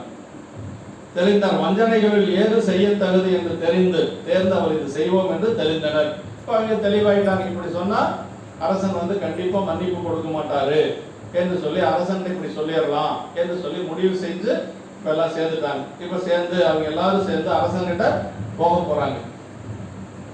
சொன்ன வண்ணமே செய்வது துணிந்துதன் மதியோர் முன்ன நாம் சென்று முறைப்படுவோம் என முயன்றே இன்ன தன்மையில் இருள் குலாம் செல்வது போல மன்னனாகிய பல்லவன் நகரில் வந்து அணைந்தார். அவங்க போறாங்க, எப்படின்னா இருள் கூட்டம் எல்லாம் ஒண்ணு சேர்ந்து போற மாதிரி இருக்குதான் அவங்க போறது. அப்படின்னா மனசுக்குள்ள என்ன பூரா கருப்பு வஞ்சனை இருக்குது. அதனால இருள் கூட்டங்கள் எல்லாம் ஒன்று சேர்ந்து போனா எப்படி இருக்கும், அது மாதிரி அவர்கள் சென்றார்கள் என்று சொல்லி சொன்னார்கள். சொன்ன வண்ணமே செய்வது துணிந்துனர், சொல்லியபடியே செய்வோம் என்று துணிந்து மதியவர்களாகிய அந்த சமணர்கள் நாம் முன்னர் சென்று அரசனிடம் முறை கூறுவோம் என்று முயற்சி செய்து அரசன்கிட்ட போய் இப்படி எல்லாம் வந்து தர்மசேனை செஞ்சுட்டான் என்று சொல்லி முறையிடுவதற்காக அவர்கள் திட்டமிட்டபடி போய் பார்க்கறதுக்காக சொல்றதுக்காக போறாங்க.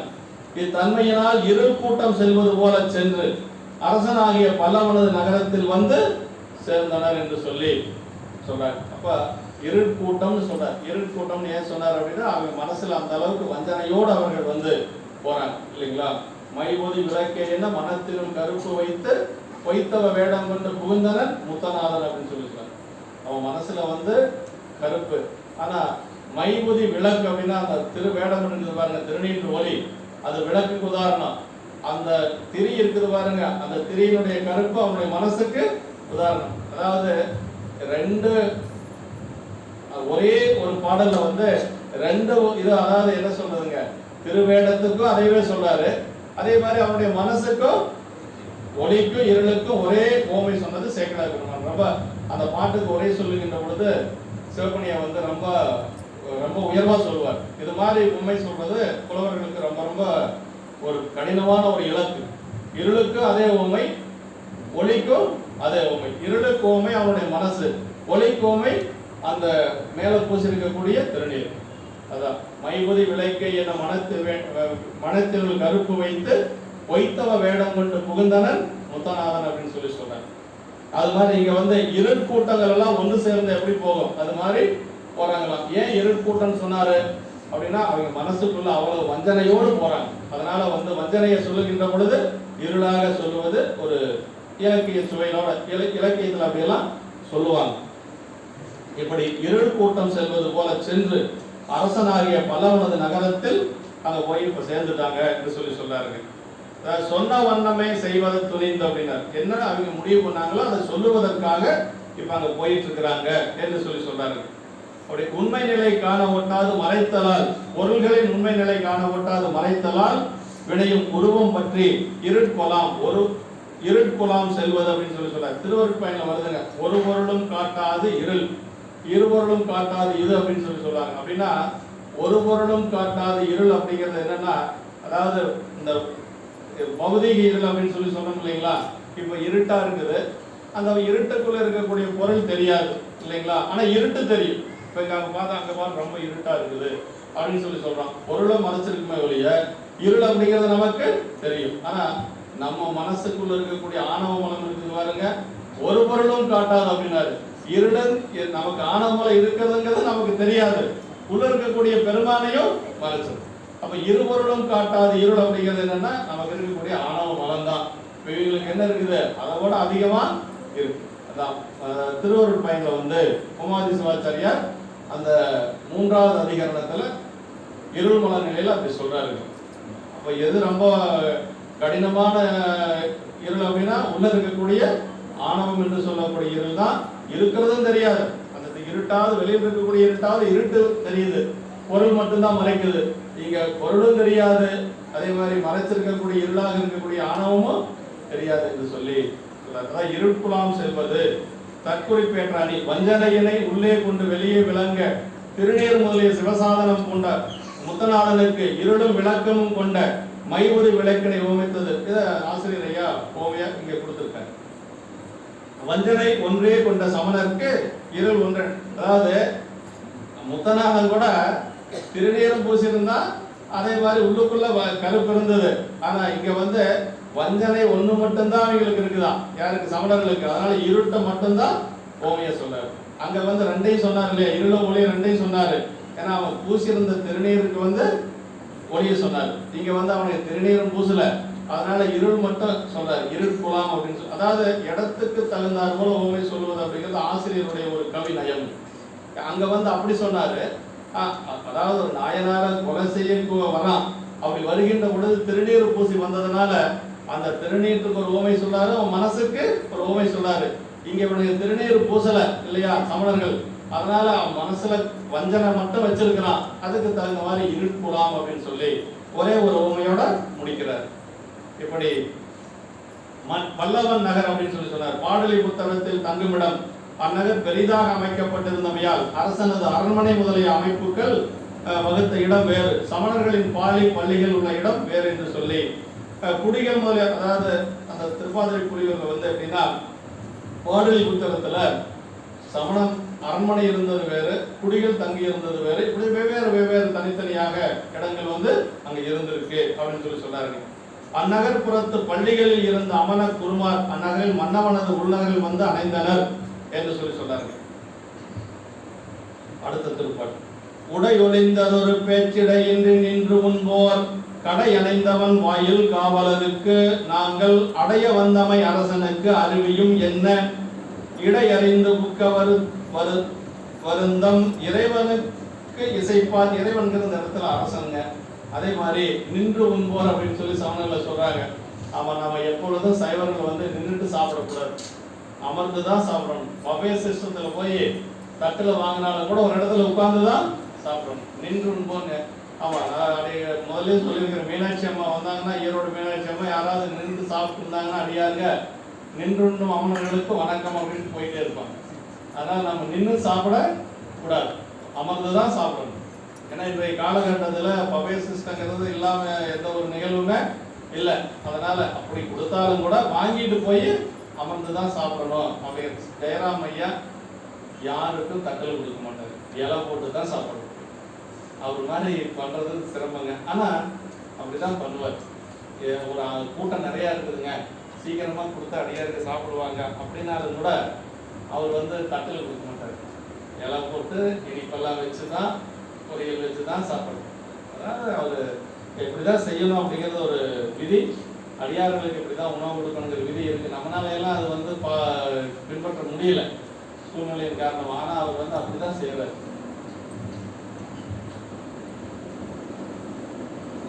எல்லாரும் அப்படி எல்லா தொண்டையும் அதே மாதிரி செய்யறது கஷ்டங்க. இப்ப அந்த நகரத்துக்கு வந்துட்டாங்க. இப்ப சொல்றாரு பதியணைந்த சமன் பள்ளி, அந்த சமன் பள்ளிக்கு பக்கத்துல வந்துட்டாங்க. உடையொடைந்ததொரு பேச்சிடையின்றி நின்று இந்த பாட்டு தான் பார்த்துட்டு, அதாவது உடையில்லாதவர்களாகவும் உண்ணும் போது ஒன்றும் பேசாது நின்றுள்ளவர்களாயும் உள்ள சமண குருமார்கள் அரசனது அரண்மனை வாயிலை அடைந்து அங்க போய் அந்த ராஜா இருக்கக்கூடிய அந்த அரண்மனைக்கு போயாச்சு. பல்லவன் இருக்கக்கூடிய அந்த அரண்மனைக்கு போயிட்டாங்க. அவன் வாயில் காவலருக்கு, அந்த இருக்கக்கூடிய ஒரு செக்யூரிட்டி இருப்பாங்க இல்லைங்களா, அந்த வாயில் காவலர்கிட்ட சொல்றாங்க, நாங்க ஒன்று கூடி வந்த செய்தி அரசனுக்கு அறிவியும், நாங்கெல்லாம் இது மாதிரி வந்திருக்கிறோம், எல்லா குருமார்களும் நாங்க வந்திருக்கிறோம்னு சொல்லி அரசன் போய் சொல்லு அப்படின்னு சொல்றாங்க. அவ்வாயில் காவலர் ஏற்ற சமயம் அறிந்து உட்பூக்கு தம் அரசனுக்கு சொல்வார்களாகி கடிதனைவான் அவர் குற்றது எங்கோல் என கவன்று உரைத்தார். அப்படின்னா நேரங்காலம் பார்த்து போகணுங்க. அதாவது அரசனை எல்லாம் பெரியவங்களை எல்லாம் பார்க்க செல்லுகின்ற பொழுது இடைநிறைந்து அருள வேண்டும் துயில்களும் இறைவன் அப்படின்னு சொல்லி அங்க மெய்ப்பொருள் நாயனாருடைய புராணத்தில் வரும். பெரியவங்களை பார்க்க போற பொழுது நம்ம ஒரு கேட்டுட்டு தான் போகணும். பெரியவங்க கிட்ட, ஐயா பிரியா இருக்கிறாருங்களா, ஐயா பார்க்கலாமா, ஐயா ஓய்வு இருக்கிறாங்களா எப்படின்னு சொல்லி நம்ம கேட்டுட்டு தான் உள்ள போகணும். இப்போ அரசனுக்கு அதே மாதிரி தான் அடியார்கள் பெரியவங்களை பார்க்க செல்லுகின்ற பொழுதும் இடைதெறிந்து அருள வேண்டும் அப்படின்னு சொல்லி ஒரு நமக்கு ஒரு தமிழ்ல ஒரு அதாவது ஒரு பண்பாடே நமக்கு வச்சிருக்கிறாங்க. அது நேரங்காலம் பார்த்து நம்ம போகணும், அதுதான் சிறப்பு. இப்படி அரசனுக்கு சொல்லி அனுப்புறாங்க. உடை ஒளிதல் உண்ணும் போது உரையாடாமை, நின்று உண்ணுதல், இதெல்லாம் சமண அடிகள்மார்களின் சமண ஒழுக்கம்.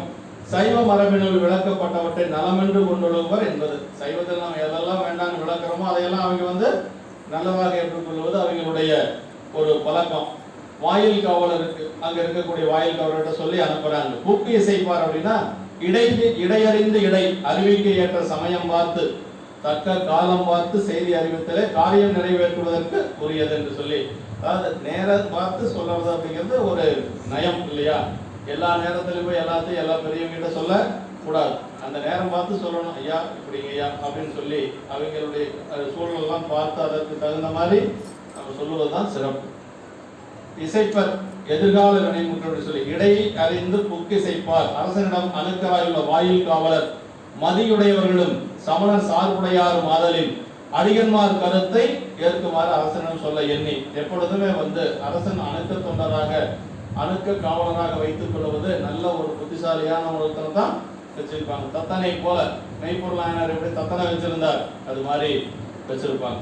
ஏற்ற சமயம் பார்த்து அறிவித்தனர் என்று சொல்றார். அப்படி அறிவித்ததுக்கு பிறகு அடிகன்மார் எல்லாரும் ஆகுலமாய் மிக அலைந்து கொடி நுடங்கு திருவாயில் புறத்தனைந்தார் என கோர வடி நெடுவேல் மன்னவனும் மற்றவர் சார் பாதலினால் கடிதனைவான் அவர் குற்றது எங்கொரென கவன்றுரைத்தான். அந்த சமணத்துல மன்னன் அப்படி ரொம்ப உரைப்போடு இருந்ததுனால அவங்க எல்லாம் உடனடியா உள்ள அழைச்சாராம். சொல்றாரு, அடிகன்மார்கள் எல்லாரும் ஒருங்கே துன்பப்பட்டு மிக அழிவுட்கொண்டவர்களாய் கொடிய செய்யும் திருவாயிலின் புறத்து அணைந்துள்ளார்கள் என்று சொல்ல, படித்த நீண்ட வேலேந்திய அந்த மன்னவனும் மற்ற அவர்களது சார்புடையவன் ஆனபடியால், ஏன்னா மன்னவனும் இப்ப சமணத்தை சார்ந்து இருக்கிறான். அது சமணத்தை சார்ந்து இருந்ததுனால எப்பொழுது நம்ம சமயத்தை சார்ந்தவங்க வந்தாங்கன்னா நமக்கு ஒரு அன்பு இருக்கும் இல்லையா. அதனால அது மாதிரி அவனுடைய சமயத்தை சார்ந்தவர்கள், அது அவனுடைய குருமார்களா இருக்கிறதுனால உடனடியாக இவ்வாறு விரைந்து கூடி வருவதற்கு அவருக்கு நேர்ந்தது என்கொல் என்று கவலையுடன் சொன்னார். இப்படி வேகமா வர்றதுக்கு அவங்களுக்கு என்ன துன்பமானது என்று சொல்லி கவலையோடு அரசன் அவங்களை அழைச்சிருக்கிறான் அப்படின்னு சொல்லி சொல்றாரு. அப்படி அடிகன்மார் அணைந்தால் என்று இது வாயில் காவலர் அரசனுக்கு அறிவிக்கக்கூடிய ஒரு நிலை. எல்லாரும் அடிகள் நாங்கள் அடைய வந்தவை, அதாவது எல்லாரும் சேர்ந்து போயிருக்கிறாங்க. ஒருத்தர் ரெண்டு பேரெல்லாம் போகல, எல்லாரும் போய் முறையிடுவது போல அங்க போயிருக்கிறாங்க. ஆகுலமாய் மிக அழிந்து வருவார் எனவும் மனக்கவலை கொண்டார்களாதலில் அதனை அவர்களது முகக்குறிப்பால் கண்ட வாயிற்காவலர் இவ்வாறு கூறினர் அப்படின்னு சொல்லி சொல்றாங்க. அவர் போய் சொன்னவனே ஏதோ ஒரு சிரமத்தோட ஒரு கஷ்டத்தோட வந்திருக்கிறாங்க, என்னன்னு தெரியல அப்படிங்கிற மாதிரி அவன் சொல்லியிருக்கிறான். அதனால அரசன் மிக விரைவாக கொடிநுடங்கு திருவாயில் அப்படின்னு நுடங்குதெல்லாம் கொடியை அசைந்து கொண்டு இருக்கக்கூடிய அந்த கொடி அசைந்து கொண்டு இருக்கக்கூடிய திருவாயில அவர்கள் சென்று இருக்கிறார்கள். மற்றவர் சார்பாதலினால் அப்படின்னா அவங்களுடைய சமயத்தை சார்ந்தவனாக அரசன் இருக்கிறதுனால அவனுக்கு கடிதனைவான் அவர் குற்றது என்போல் நீ சொல்கிறபடி அலுங்கி ஒருங்கு அவர் அனைவதற்குற்ற காரணம் என்னையோ. என்னப்பா இவ்வளவு எல்லாரும் சேர்ந்து இந்த நேரத்தில் வந்திருக்கிறாங்க, ரொம்ப அப்படி என்ன அவங்களுக்கு கஷ்டம் வந்தது என்று சொல்லி அரசன் உடனடியாக அவங்களை உள்ள அழைத்து கொண்டு வருவதற்கு உத்தரவு போடுறான். நீ கடை காவலுடையார்கள் புகழ்விட காவலன்பால் நடையாடும் தொழிலுடையார் நன்னித்தாம் எண்ணியவார் உடையாராகிய தர்மசேனர் பிணியுற்றாராய் சடையான காலாயினின் சமயம் அளித்தார் என்றார். நாவுக்கரசன் மேல ஒரு பெரிய பலி அவங்க போடுறாங்க. வாயில் காவலர் உள்ளே செல்லும்படி விட உயிருடன் நடந்து தெரியும் தொழில் ஒன்றனையே உடைய சமணர்கள் அரசனிடம் சேர்ந்து ராஜா கிட்ட போயிட்டாங்க. அந்த பல்லவ ராஜா கிட்ட போயிட்டு நம் தலைவராகிய தர்மசேனர் பாருங்க எல்லாத்துக்கும் தலைவரா இருந்திருக்கிறார். அப்ப எந்த அளவுக்கு அறிவாற்றல் இருக்கணும், இல்லைன்னா அவங்க தலைவரா வச்சுக்க முடியுமா? அப்படி வச்சுக்க முடியாது. அதான் உடையாராகிய தர்மசேனர். உடையார்னா யாருங்க? குருநாதன் அர்த்தம். எல்லாத்துக்கும் குருநாதராக அங்க இருந்திருக்கிறார். தர்மசேனர் பட்டம் அதான் உடையாராகிய தர்மசேனர் பிணியுற்றாராய் அப்படின்னா நம் தலைவராகிய தர்மசேனர் சூளை நோய் கொண்டதாக சொல்லிவிட்டு சென்று சிவனுக்கு ஆளாகி உனது சமயத்தை நீத்தனர் அப்படி சொல்லிட்டாங்க. அதாவது சூளை நோய் வந்துருச்சுன்னு பொய்ய சொல்லிட்டு உன்னுடைய சமயத்தை விட்டு வெளியே போயிட்டாரு அப்படின்னு சொல்லி நீத்தனர் என்று தாம் எண்ணி வந்தபடியே அவர்கள் அங்கு சொன்னார்கள் அப்படின்னு சொல்லி சொன்னார்கள். புகழ விட பெரியோர்களிடத்தும் அரச சமூகம் முதலிய இடத்தும் அறிவித்து உத்தரவு பெற்ற பின்பு உட்புகுதல் வேண்டும். யாரா இருந்தாலும் நம்ம பெரியவங்களை பார்க்க செல்லுகின்ற பொழுது அவங்ககிட்ட உத்தரவு வாங்கிட்டு போறதுதான் சிறப்பு அப்படின்னு சொல்லி சொன்னாங்க. ஏற்கனவே ஏன்னா அவங்க ஏதோ ஒரு பணியில் இருப்பாங்க இல்லையா, அப்படி இருக்கிறதுனால நம்ம இந்த மாதிரி வரலாறு இருக்கிறாங்க ஐயா அப்படின்னு சொல்லி ஒரு வார்த்தை சொல்லிட்டு அதற்கு பிறகு போவதுதான் சிறப்பு. இப்படிதான் போறாங்க. அவர் சொல்ல விடாது யாவரும் உட்புகுதல் கூடாது. இது பண்டைய நாளிலிருந்து தமிழகத்திலிருந்து முந்தைய வழக்கு என்று சொல்லி குன்றவில்லையார் பெரிய தேவரை சென்று கொணர்கென அவர் எய்தி வென்றி வானவருக்கு அருளிப்பாளர். வெள்ளானை சரித்திரத்துல நம்முடைய சேரமன் பெருமான் நாயனர் போயிடுறாரு இல்லையா, அவர் என்ன சொல்ல சாமி என்ன அலையாமை வந்தது ஏன் அப்படின்னு சொல்லி கேட்டாரு. அதுக்கு அவர் என்ன சொன்னார்னா, நம்பி ஆரூரன் கலல் சேவித்து வந்தனன் புரச யானை முன் சேவித்து வந்தனன். நம்பி யாருடைய திருவடியை பற்றி கொண்டு யானை முன்பாக சேவித்து வந்துட்டேன் அப்படின்னு சொல்லி சொல்றாருங்க. அது அவரை திருவணுக்கன் திருவாயில நிறுத்திடுறாங்க. திருவணுக்கன் திருவாயில நிறுத்தி இவர் மட்டும்தான் உள்ள போறார். உள்ள போனோம்னா என்ன சொல்றாரு, சாமிகிட்ட போய் சேரலன் வாயில் புறத்துலன் அப்படின்னார். நம்ம வந்தா போதும்னு சொல்லி அவரு நினைக்கல, சாமிகிட்டே சொல்றார் சேரலன் வாயில் புறத்துலன் அப்படின்னு சொன்ன உடனேயே அவர் என்ன பெருமாள் என்ன செய்யார், பெரிய தேவரை அழைத்து அவரை கொணர்க அப்படின்னு சொல்லி, பெரிய தேவன் நந்தியம் பெருமான் தான் சேரமான் பெருமான் நாயனார அழைச்சிட்டு போறாரு. அப்படி அழைச்சிட்டு போற பொழுதுதான் அவர் அங்க போய் கேட்கிறாரு, அலையாமை வந்ததன் நோக்கம் என்னங்கிறப்ப நம்பி யாரோர் கலல் பற்றி புரச யானையும் சேவித்து வர பெற்றனன் அப்படின்னு சொல்லிட்டு மறுபடியும் ஒரு விண்ணப்பம் சொன்னார். பெருகு வேதவும் முனிவரும் துதிப்பரும் பெரியோய் அன்பால் திருவுலாப்புறம் பாடினேன் திருச்செவி சாற்றி அருளப்பெற வேண்டும். மறுவு பாசத்தை அகற்றிட வந்தொண்டர் கூட்டம் வைத்தனை என்ன அருளும் ஈசரும் சொல்லுகை என்றார், அவரும் கேட்பித்தார் அப்படின்னு சொல்லி நமக்கு சேக்கல பெருமான் அங்க சொல்றாரு. அப்ப பெரியவங்களுடைய அழைப்பு இல்லாம பெரியவங்களுடைய உத்தரவு இல்லாம நம்ம அங்க போகக்கூடாது. இங்க நம்பிகளுடைய திருவடி இருந்ததுனால தப்பிச்சார், இல்லைன்னா அவர் உள்ள போக முடியுமா? திருவனுக்கு திருவாயில் போனாலும் திரும்பித்தான் அங்க வந்தாலும் அஞ்சை களத்துக்கு மீண்டும். ஆனா நம்பிகளுடைய திருவடியை பற்றி சென்றதுனால அவர் வந்து மேல போனார், இல்லைன்னா போக முடியாது. அதுதான் ஏன்னா குருநாதருடைய திருவடி அவ்வளவு திருவடி இல்லையா. நம்பிகளை வந்து அவர் தோழராக இருந்தாலும் கூட சேரரும் நம்பிகளும் ஒரு விதத்துல அவர் சேரமான் எப்படி வச்சுட்டார் அப்படின்னா குருநாதரா தான் வச்சுட்டார். பாரோடு விசும்பாட்சி எனக்குனது பாதமலர் அப்படி, பாரோடு விசும்பாட்சி எனக்குனது பாதமலர் அப்படின்னார்.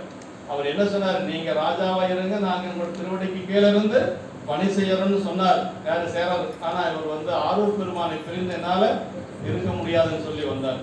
இத்தனை நாள் பிரிந்திருக்கேன் என்னாரூர் இறைவனையே என்று சொல்லி வந்தவர். அப்படி அழைப்பு, பெரியவர்களுடைய அழைப்பு இருந்து போறதுதான் சிறப்பு என்று சொல்லி நமக்கு இங்கேயும் அதே தான் சொல்றாங்க. அப்ப அரசனாக இருந்தாலும் சரி, பெரியவர்களாக இருந்தாலும் சரி, அனுமதி வாங்கி கொண்டு செல்வதுதான் சிறப்பு. இப்ப அனுமதி வாங்கிட்டு போனதுனால அரசனுக்கு இவங்க மேல வந்து பாவம் நம்மளுடைய சமயத்தை சார்ந்தவர்கள் பெரியவங்க எல்லாரும் இப்படி வந்து நிக்கிறாங்களேன்னு அவங்க மேல ஒரு அனுதாபமா அவருக்கு வந்தது. சொல்றேன்.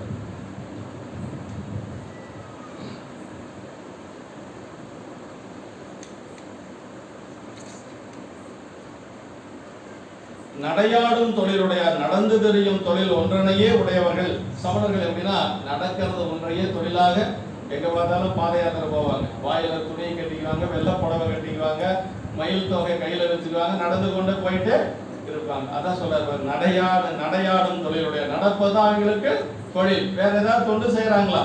ஒண்ணும் கிடையாது. மயில் தொகையை கையில வச்சுக்கிறாங்க, வெள்ளை புடவையை கட்டிக்கிறாங்க, வெள்ளை வாயில துணி கட்டிக்கிறாங்க, குளிச்சா கூட கிருமிகள் செத்து போயின்னு சொல்லி குளிக்க மாட்டாங்களாம்.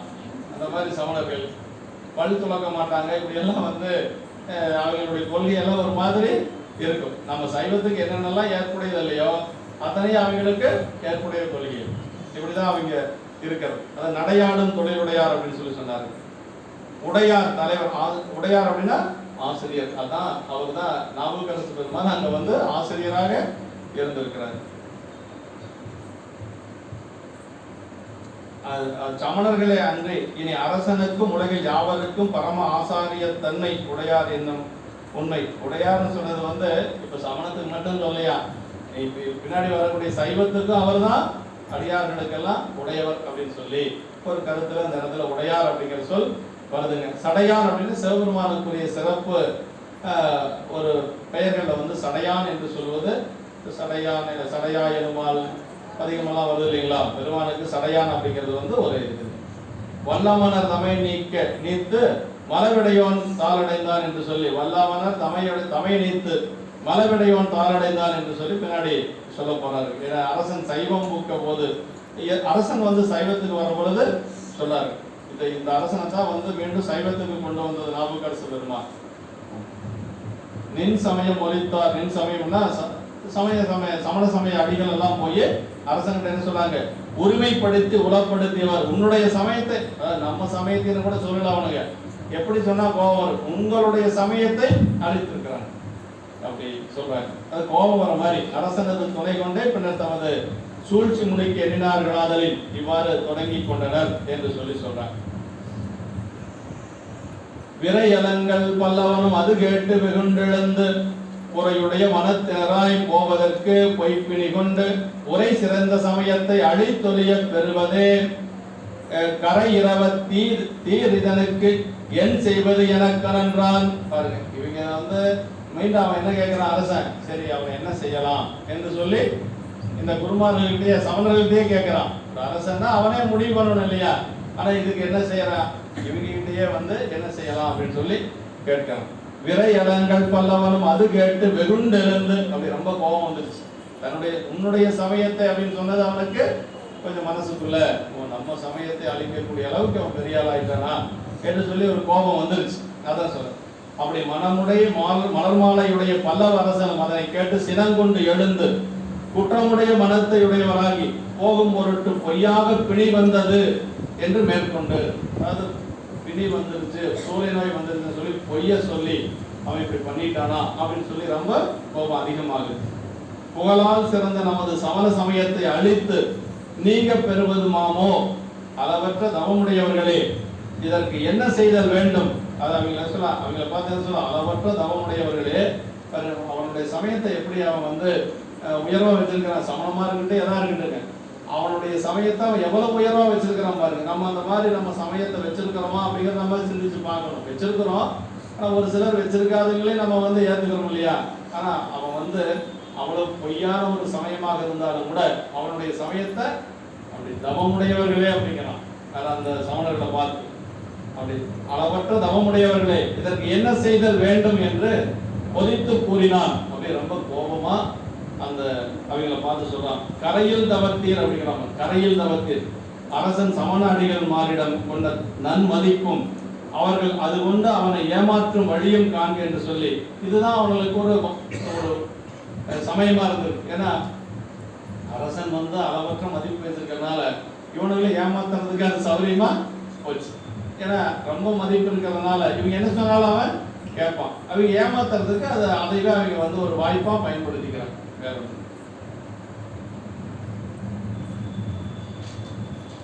தலை நெறியாகிய சமயம் தன்னை அழித்து உன்னுடைய நிலை நின்றதோர் விரும்பின் நெறி அழைத்த பொறியிலேயே அலை புரிவாய் எனப்பாவே.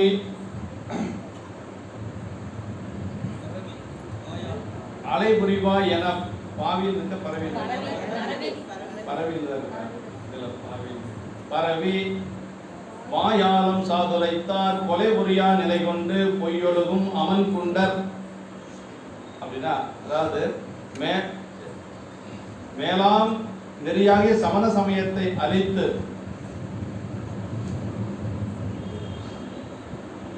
அந்த மேலாகிய நெறியாகிய சமண சமயத்தை அழித்து அதனால் உன்னுடைய நிலைமையில் நின்ற பழைய ஒழுக்கத்தின் நெறியனையும் அழித்து அறிவில்லாத அவரை வருத்த கடவாய் என்று வாயினால் ஒரு சிறிதும் அச்சமின்றி உரைத்தனர். அவனை ரொம்ப கொடுமை செய்யணும், அவனை ரொம்ப வருத்தணும் என்று சொல்லி இவங்க எல்லாம் சொல்றாங்க. என்ன சொன்னாங்க? உன்னுடைய சமணத்தை, உன்னுடைய நிலைமையில் நின்ற பழைய ஒழுக்கத்தை நெறியை அழித்த அந்த பொறியிலினா அறிவில்லாதவன் அப்படின்னு சொல்லி சொல்றாங்க. பொறியிலி அப்படின்னா அறிவில்லாதவன் அர்த்தங்க. திருநீலக்க நாயனாருடைய புராணத்தில் இந்த மாதிரி ஒரு இடம், ஒரு பொறியலாய் அப்படின்னு சொல்லி சொல்லுவார். அந்த அம்மா வந்து சிவலிங்க திருமேனி மேல இருக்கக்கூடிய அந்த பூச்சியை வந்து ஊதி உமிழ்ந்ததுனால பார்த்துட்டு இருந்த நாயனார் என்ன சொல்லுவார்னா பொறியலாய் அப்படின்னு சொல்லி சொல்லுவார். பொறியலாய்னா அறிவில்லாதவரே அப்படின்னு சொல்லி அங்க சொல்றாரு. அது மாதிரி இங்க என்ன சொல்றாருன்னா பொறியில்லாத அப்படின்னா அறிவில்லாத என்று சொல்லி சொல்றாரு. உன்னுடைய நிலைமையில் நின்ற பழைய ஒழுக்கத்தை நெறியனை அழித்த அறிவில்லாத அவரை வருத்த கடவாய் அப்படின்னா அவனை ரொம்ப துன்பம் செய்யணும், அவனுக்கு வந்து நிறைய துன்பம் செய்யணும் என்று சொல்லி அவங்க எல்லாரும் சொல்றாங்க. ஒரு சிறிதும் அச்சமின்றி உரைத்தனர். கொலை செய்யாத நிலையை மேற்கொண்டு அதனின்றும் பொய்த்து ஒழுகும் பாவிகளாம் அமனர்களாகி கீழ் மக்கள் என்று சொல்லி சொல்றார். கொலை புரியா நிலை கொண்டு பொய் ஒழுகும் அமன் குண்டர் என்று சொல்லி சேக்கட பெருமாள் இந்த இடத்துல சொல்றாரு. சமயம் தன்னை அழித்துனர், சமயத்தையும் அழித்த நெறியனையும் என்று சொல்லி சொல்றாரு. உன்னுடைய சொல்றது எல்லாமே உன்னுடைய சமயம், உன்னுடைய நெறி அப்படின்னு அது அரசனை வந்து அதுல ரொம்ப இன்வால்வ்மெண்ட் பண்ணி, ஆமா ஏன்னா எப்படி சொன்னா கோபம் வருமோ அப்படி சொல்றாங்க. ஒரு அதாவது சமயத்தையும் அழித்த நெறியனையும் அது சொல்ல, ஒரு செயலாலே சமயத்தின் பால் அவச்சாரமும் அரசன் பால் அவச்சாரமும் என்று இரண்டு குற்றமும் செய்யப்பட்டன என்றபடி சொல்றார். ரெண்டு குற்றமும் செய்திருக்கிறான் அப்படிங்கிற மாதிரி சொல்ற. அலை புரிதலாவது அழைத்தல், வருத்துதல் இங்கு கொள்ளுதல் என்ற பொருளில் வந்தது. ரொம்ப கொடுமையான தண்டனை கொடுக்கணும் என்று சொல்லி அவங்க சொல்றாங்க. அது பற்றியே கொலை முறியா நிலை கொண்டு பொய் ஒழுகும் என்று சொல்லி சொல்றாங்க. பொய் ஒழுகுதலாவது தாம் சொல்வதற்கு மாறாக தாமே ஒழுகுதல், பொய்து வாழ் அவனர் பால் கொடுக்கும் என்று சொல்லி சொல்றாங்க. குண்டர் உரைத்தார் அப்படின்னா அவங்க சமணர்களை வந்து சொல்லுகின்ற பொழுது குண்டர்கள் அப்படின்னு சொல்லி சொல்றாங்க, பொய்யர்கள் அப்படின்னு சொல்லி இப்படியெல்லாம் சமணர்களை வந்து சொல்லுவது நிறைய இடங்களில் சொல்லப்பட்டு.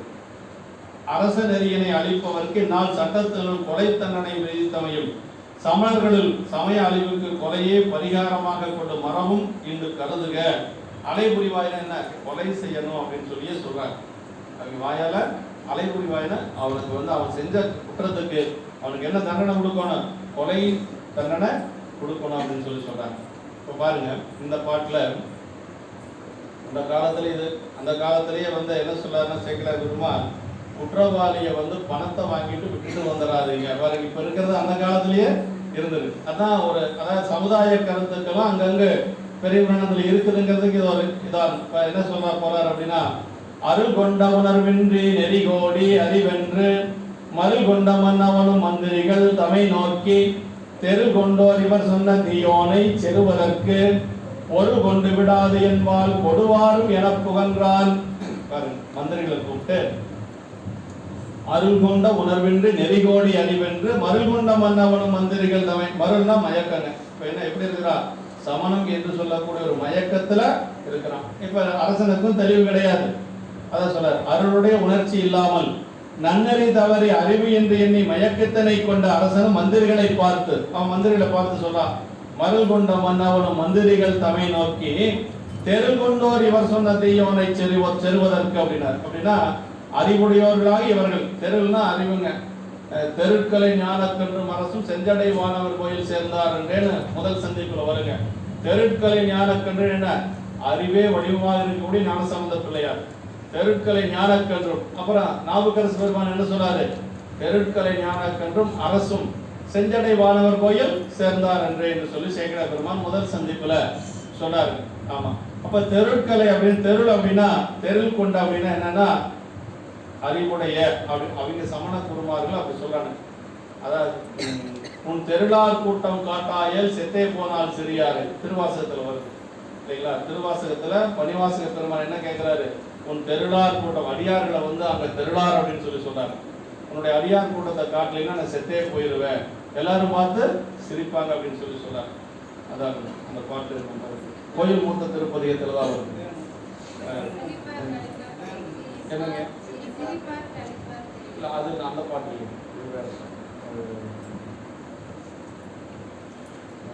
அடிக்கடி சொல்லிட்டு இருக்கிற பாட்டு தான். உடையாளந்தன் வந்து முதல் பாட்டு, இது இடையில வரும். திருநாள் கூட்டம் காட்டாயல் செத்தது அருளாது ஒளிந்தார், அருளாது ஒளிந்தார் அடியேனை அஞ்சேல் என்பார் யார், பொருளாக என்னை புகுந்தாண்ட பொன்னே பொன்னம்பல கூத்து மருளார் மனத்தோடு உனை பிரிந்து வருந்து வேனை வாய் என்று உன் தெருளார் கூட்டம் காட்டாயே செத்தே போனால் சிறியாரே அப்படின்னு சொல்லி சொல்லுவாங்க. அப்படின்னா ரொம்ப நாள் பிரிஞ்சிருக்கிறாரு, இறைவனை பிரிஞ்சாச்சு அடியாரை பிரிஞ்சிருக்கு.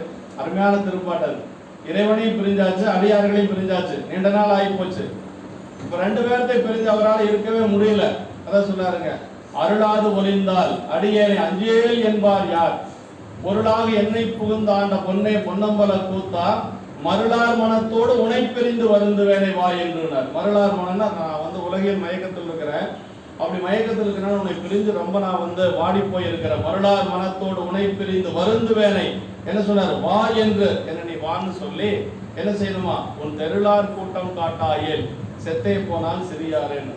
அப்படின்னா உன்னுடைய அடியார் கூட்டத்தை காட்டு, அப்படி காட்டலினா செத்தே போயிருவோம் அப்படிங்கிறாரு. செத்து போனா என்ன செய்வாங்களா, எல்லாரும் பார்த்து சிரிப்பாங்க. அந்த சிரிப்பு யாருக்கு, இறைவன் ஆட்கொண்ட ஒருவன் வந்து இப்படி ஆயிட்டானேன்னு சொல்லி எல்லாரும் சிரிப்பாங்க. உன் தெருளார் கூட்டம் காட்டாயல் செத்தே போனால் சிறியாரேன்னு அங்கேயும் சொல்றாரு. அப்ப தெருள் அப்படின்னா என்னன்னா அறிவுடைய அப்படின்னு சொல்றாரு. இப்ப இங்க அவனுடைய சமயத்தை என்ன சொன்னாரு, தெருள் கொண்டோர் இவர் சொன்ன அப்படின்னாரு. அப்படின்னா அந்த சமய குருமாரில் அவன் எப்படி, நம்ம சமய குருமார்கள் நம்ம எப்படி கருதணுங்கிறது பாருங்க. ஒரு பொய்யான ஒரு சமய குருமார்களையே வந்து அந்த அரசன் எப்படி பார்த்துருக்கிறான்னா அறிவுடையவர்களா பார்த்துருக்கிறான். ஆனா அறிவுடைய சமயத்துல நம்ம இருக்கிறோம் இல்லையா, அறிவுடைய சமயம் நம்ம சமயாச்சாரியர்களை நம்ம எப்படி பார்க்கணும், அதை விட 1000 மடங்கு நம்ம உயர்வா பார்க்கணும். அதான் சொல்றேன். அதுக்காக தான் அந்த இடத்த எங்கெங்க வருது அப்படிங்கிறது கொஞ்சம் சிந்திச்சலாம். தெரு கொண்டோர் இவர் சொன்ன தீயோனை செருவதற்கு, அப்படி அறிவுடையவர்களாக இவர்கள் சொன்ன தீயவனை பொருள் பெற்றுக் கொண்டு விடாதபடி, பொருள் கொண்டு விடாதென்பால் கொடுவாரும் என புகன்றான். பணத்தை வாங்கிட்டு அவனை விட்டுறாதீங்க, என்ன செய்யணும், அவனுக்கு தண்டனை கொடுக்கணும், அவனை இங்க கொண்டு வாங்க. பாருங்க, இன்னைக்கு இருக்கக்கூடிய அந்த ஒரு அரசியல் அன்னைக்கே இருந்திருக்கு. ஏன்னா ஆசிரியர் யாரு, மந்திரியாக இருந்தவர் இல்லையா சேக்கிழார் பெருமான்.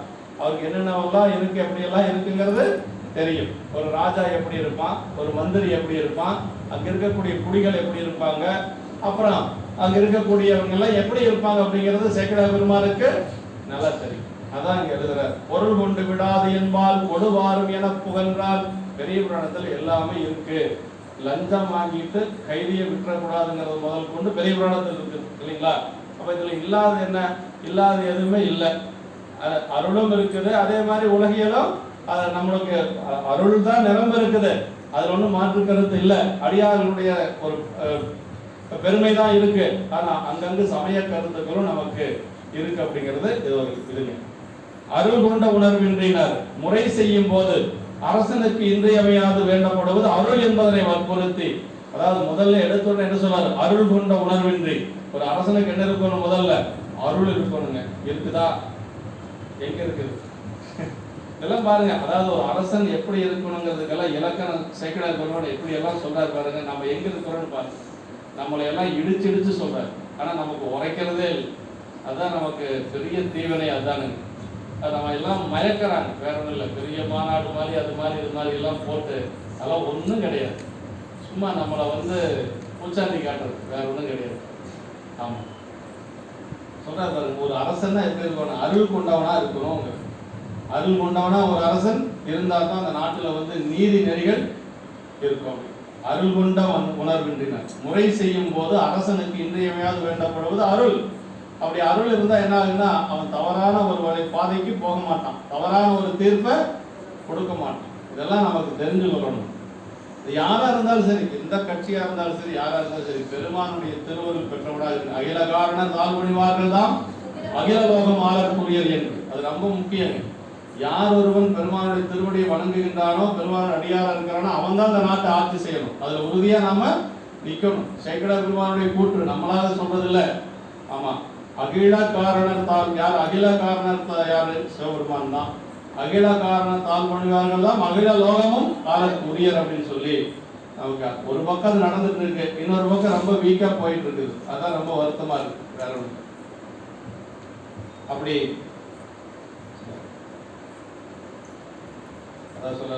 அருள் என்பதனை வற்புறுத்தி முதல் கண் வைத்து காண்க. அருளினால் நீதி அளவுபடுத்தப்படுகின்றதுங்கிறார். அதாவது நீதிக்கே என்ன அடிப்படை அப்படின்னா அருள் அப்படின்னு சொல்லி சொல்றாரு. சேக்குடைய உரையில ஆங்கிலத்தில் சொல்லிருக்காரு, ஜஸ்டிஸ் டெம்பர்டு வித் மெர்சி அப்படின்னு சொல்லி சொல்றாரு. ஜஸ்டிஸ் டெம்பர்டு வித் மெர்சி அப்படின்னு சொல்லி சொல்றாரு. அப்படின்னா அந்த அருளோடு இருக்கக்கூடியவங்களுடைய ஜஸ்டிஸ் தான், நீதி தான் சரியா இருக்கும் அப்படின்னு சொல்லி சொல்றாரு. நான் ஒரு ஆங்கிலம் ரொம்ப புலமையுடையவர் நம்முடைய சிவகுடைய உரையாசிரியர். ஜஸ்டிஸ் டெம்பர்டு வித் மெர்சி அப்படின்னு சொல்லி அதை அரக்கர் குணம் மிகுந்த நவீனரும் இந்த காலத்தில் எப்படி இருக்காங்கன்னா, அரசர்கள் அரக்கர் குணம் மிகுந்த அரசர்களாக இருக்கிறாங்க அப்படின்னு சொல்லி அதையும் எழுதியிருக்கிறார். ஐயா காலத்திலேயே அந்த மாதிரி வந்துருச்சாரு.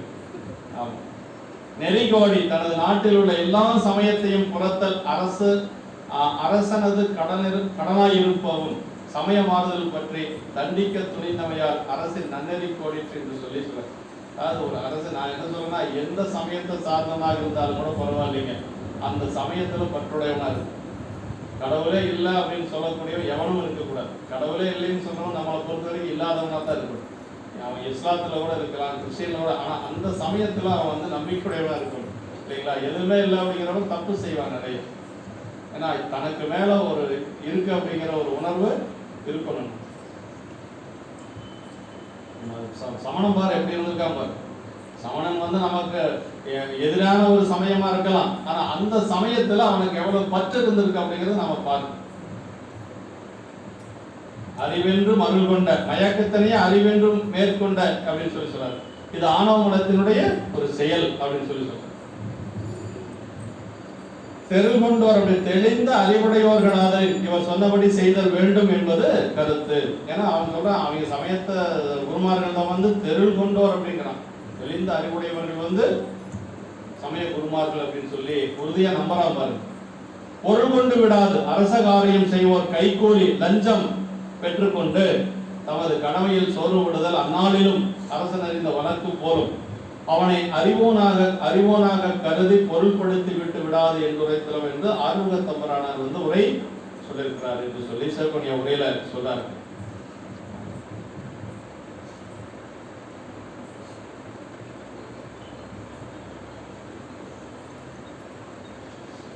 மந்திரிகள் தமிழ் பெரியோர்களை சிறை செய்ய பொறுப்பு வாய்ந்த அந்த பெரும் செயலாளரை ஏவுதல் இன்றைய நாளிலும் வழங்க காண்கிறோம் என்று சொல்லி ஐயா உரையில சொல்லியிருக்கிறாங்க. அரசனது பணிதலை நின்று அமைச்சர்களும் அந்நிலையே முரசதிரும் தானையோடு முன் சென்று முகில் சூழ்ந்து விரை சிறையும் சோலை சூழ் திருவதிகை தனை மேவி பரசமய பற்றறுத்த பான்மையினார் பால் சென்றார். இப்ப எல்லாரும் நாவுக்கரசு பெருமான்ட்ட எப்படி போறாங்க? தனி ஒரு ஆளை கூட்டிட்டு வர்றதுக்கு சேனையோட போறாங்க. அவர் என்ன அங்கன்னா படையா வச்சு நடத்திட்டு இருக்கிறாரு? இந்த கத்தி கவலை எல்லாம் கையில வச்சுட்டு இருக்கிறாரா? இல்ல ஏதாவது கண்ணா அவரு தனியா தான் இருக்கிறாரு அங்க பணி செஞ்சுட்டு. ஆனா இவங்க எப்படி போறாங்க? அப்படி சேனையோட போறாங்க. சொல்றாரு, அரசனது பணிதலை நின்று அமைச்சர்களும் அந்நிலையே முரசு அதிரும் தானையோடு முன் சென்று முகில் சூழ்ந்துகிறார். அப்படியே அரசனது ஏவலை மேற்கொண்டவர்களாய் மந்திரிகளும் அவ்வாறே முழவுகள் ஒழிக்கும் சேனைகளோடு அப்படி முற்பட்டு சென்று மேகங்களால் சூழப்பட்டு மணங்கமலும் சோலைகள் சூழ்ந்து திருவதிகையினை அடைந்து என்ன சொல்றாரு? பரசமயப்பற்றறுத்த பான்மையினார் பால் சென்றார். அப்படி பரசமயப்பட்டுன சமணத்தை புறச்சமயப்பட்டுக்களை அறுத்த பான்மை உடையவராகிய திரு நாவுக்கரசரிடம் சென்றார்கள். அப்படின்னா இப்ப சமயத்திலிருந்து முழுமையாக அவர் வந்து சைவத்தில் இருக்கிறார். அதான் சொல்றாரு, பரசமயப்பற்றறுத்த பான்மையினார். இப்ப சைவத்தில் இருக்கிறார். அதை அவர்கிட்ட போறாங்க. முரசதிரும் தானையோடு, முரசு அதிரும் தானைக்கு இயற்கை அடைமொழி என்று சொல்லி சொல்றார். பரசமயப்பற்றறுத்த பான்மையினார் இங்கு சமணம் குறித்தது என்று சொல்லி நாயனார் தாம் அறுத்தது என்று ஏனைய மக்கள் வாழும் அந்த தொடக்க அணுகாமல் அறிவித்த என்று சொல்கிறார். இறை வழுவும் தொண்டரை ஆளத் தொடங்கும் சோலை வேதனை என்று சொல்லி சொல்வது போல அந்த சோலை நோய் வந்ததுக்கு பிறகுதான் இவர் வந்து இது மாதிரி எல்லாம் ஆகிறார். பற்றறுத்த செயல் ஊழின் துணையால் ஆகியது என்று சொல்லி பான்மை அப்படின்னு சொல்லு. பான்மைனா ஊழ் அப்படின்னு அர்த்தம், விதி அப்படின்னு சொல்லி அர்த்தங்க. பான்மைங்கிறது பல இடங்கள்ல வரும் பெரிய புராணத்துல.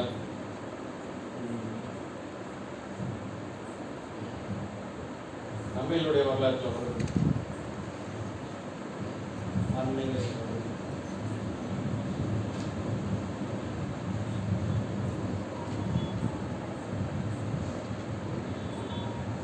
பண்டை பான்மை அப்படிங்கிறது ஒண்ணுதான். அண்டர்புரான் திருவருளால் அயலறியா மனவிரும்ப பண்டை விதி கடைகோட்ட பறவையாரும் கண்டார். அப்படி பண்டை பான்மை அப்படிங்கிறதெல்லாம் பழைய விதி அப்படின்னு சொல்லி அர்த்தம். பண்டை விதி கடைகூட்ட பறவையாரும் கண்டார் அப்படின்னு சொல்லி சொல்றார். பான்மை அப்படிங்கிறது பழைய ஊர் அப்படின்னு சொல்லி அர்த்தம். அரசனது பணிதலை நின்ற அமைச்சர்களும் அந்நிலையே. இப்ப வந்து நாவுக்கரசு பெருமாட்ட அவங்க போயிட்டாங்க. சென்றடைந்த அமைச்சருடன் சேனை வீரரும் சூழ்ந்து மின் தயங்கு புரிவேணி வேதியனார் அடியவரை இன்று நுமை அரசன் அழைத்து எமை விடுத்தான் போதுமென நின்றவரை நேர் நோக்கி நிறைதவத்தோர் உரை செய்வார். அருமை. இப்போ வந்து நாவுக்கரசு பெருமான்ட்ட போயிட்டாங்க. நாவுக்கரசு பெருமான்ட்ட போய் இந்த மாதிரி அரசன் வந்தவங்களை அழைச்சிட்டு வர சொல்லியிருக்கிறார் அப்படின்னு சொல்லி சொல்றாங்க எல்லாரும். அதுக்கு அவர் என்ன சொல்வார்? அதாவது போய் சேர்ந்த மந்திரிகளும் சேனை வீரர்களும் மின் போன்று ஒளிவிளங்கும் புலிசடையனுடைய வேதியராகிய சிவபெருமான் அடியவரை சூழ்ந்து கொண்டு, இந்த இடத்துல பாருங்க, பெருமானுடைய அடியார் அப்படிங்கிறது இங்கதான் கொண்டு வர்றார். அவன் இதுவரைக்கும் சமணத்துல இருந்தாரு, சைவத்துக்கு வந்தார் அப்படிங்கிற அளவுக்கு சொல்லிட்டு இப்ப என்ன சொல்லிட்டாங்க? அப்ப பெருமான் சிவபெருமானுடைய அடியவராகிய நாவுக்கரசு பெருமான் அப்படின்னு சொல்லி சொல்றார். அப்படி அடியவரை சூழ்ந்து கொண்டு இன்று அரசன் நம்மை தன்பால் வரும்படி கூவி எம்மை ஏவி விடுத்தனன் போதுமின் என்று சொல்ல, சரி அரசன் வந்து அழைச்சிட்டு வர சொல்லியிருக்காரு, கிளம்பு போலாம் என்று சொல்லி எல்லாரும் சொல்றாங்க. நின்றவர்களை நேர் நோக்கி நிறையவத்தோராய நாவுக்கரசு பெருமான் சொல்றார். விளக்குறையை பார்த்துட்டு அப்புறம் என்ன சொன்னார்? அமைச்சருடன் சேனை வீரரும் அப்படின்னார். அமைச்சர்கள் அப்புறம் வந்து சேனை, ஒரு தனி மனிதனை ஒருத்தர் அழைச்சிட்டு வர்றதுக்கு வந்து சேனைகள் அமைச்சர்கள் எல்லாம் அப்படியே முரசு அதிர அப்படி போயிருக்கிறாங்க. திருவதிக்கு இங்கிருந்து பாடலி புத்தகத்திலிருந்து திருவதிக்கு போயிருக்கிறாங்க. அடியவரை சூழ்ந்து அப்படி சூழ்ந்து கொள்ளுதல். ஏன்னா அவர் தப்பி ஓடிவிடக் கூடாதபடி அவர் ஓடவா போறாரு? அப்படியெல்லாம் ஒன்றும் ஓட மாட்டார். வேதியனார் வேதங்களை அருளியவர், வேதங்களின் பொருளாவார். பெருமானை வந்து வேதியனார் அப்படின்னு சொல்லி சொல்லுவாங்க. பல இடங்கள்ல வேதங்கள் மொழிந்தவரான் அப்படின்னு சொல்லி சொல்லுவாங்க. பெருமான் வந்து வேதங்களை ஓதியவர் அப்படின்னு சொல்லி பல இடங்கள்ல வருது. வேதியனார் பரிசை வேதி போல தம்மை அடைந்தாரது பசுத்தன்மையை வேதித்து வேறுபடுத்தவர். அப்படி வேதியனார் என்னன்னா நம்முடைய பசுத்தன்மைகளை, அப்படின்னா நம்முடைய அந்த பசுத்தன்மைகளை நீக்கி பதித்தன்மையை கொடுக்கக்கூடியவர் பெருமான். அப்படின்னா இறைவனுடைய திருவருள் ஞானத்தை கொடுக்கக்கூடியவர் பெருமான் என்று சொல்லி சொல்றாரு. அப்படி நிறைதவத்தோர் பண்டுபுரி நற்றவத்து பழுதின் அளவு இறைவழுவி வலுவினாராதல் அக்குறையை நீக்கி சூலை தந்து இறைவனால் ஆட்கொள்ளப்பட்டு அடைந்து விட்டமையின் முன்னை குறைவுடைய தவம் நிறைவாக்க பெற்றவர் என்று சொல்லி போன அந்த முன்னை குறைவுடைய தவம் இப்ப நிறைவாக்க பெறத நிறைதவத்தோர் அப்படின்னார். நிறைதவத்தோர்னா தவம் நிறைவாகிறது என்று சொல்லி நிறைதவத்தோர் அப்படின்னு சொல்லி சொல்றாரு.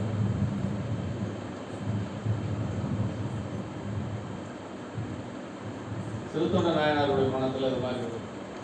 திருத்தொண்ட நாயனார் புராணத்துல அந்த தவ நிறைவு அப்படிங்கிறது வருது. திருத்தொண்ட நாயனார் அந்த குழந்தை அவதரிக்கிற பொழுது சொல்றார்,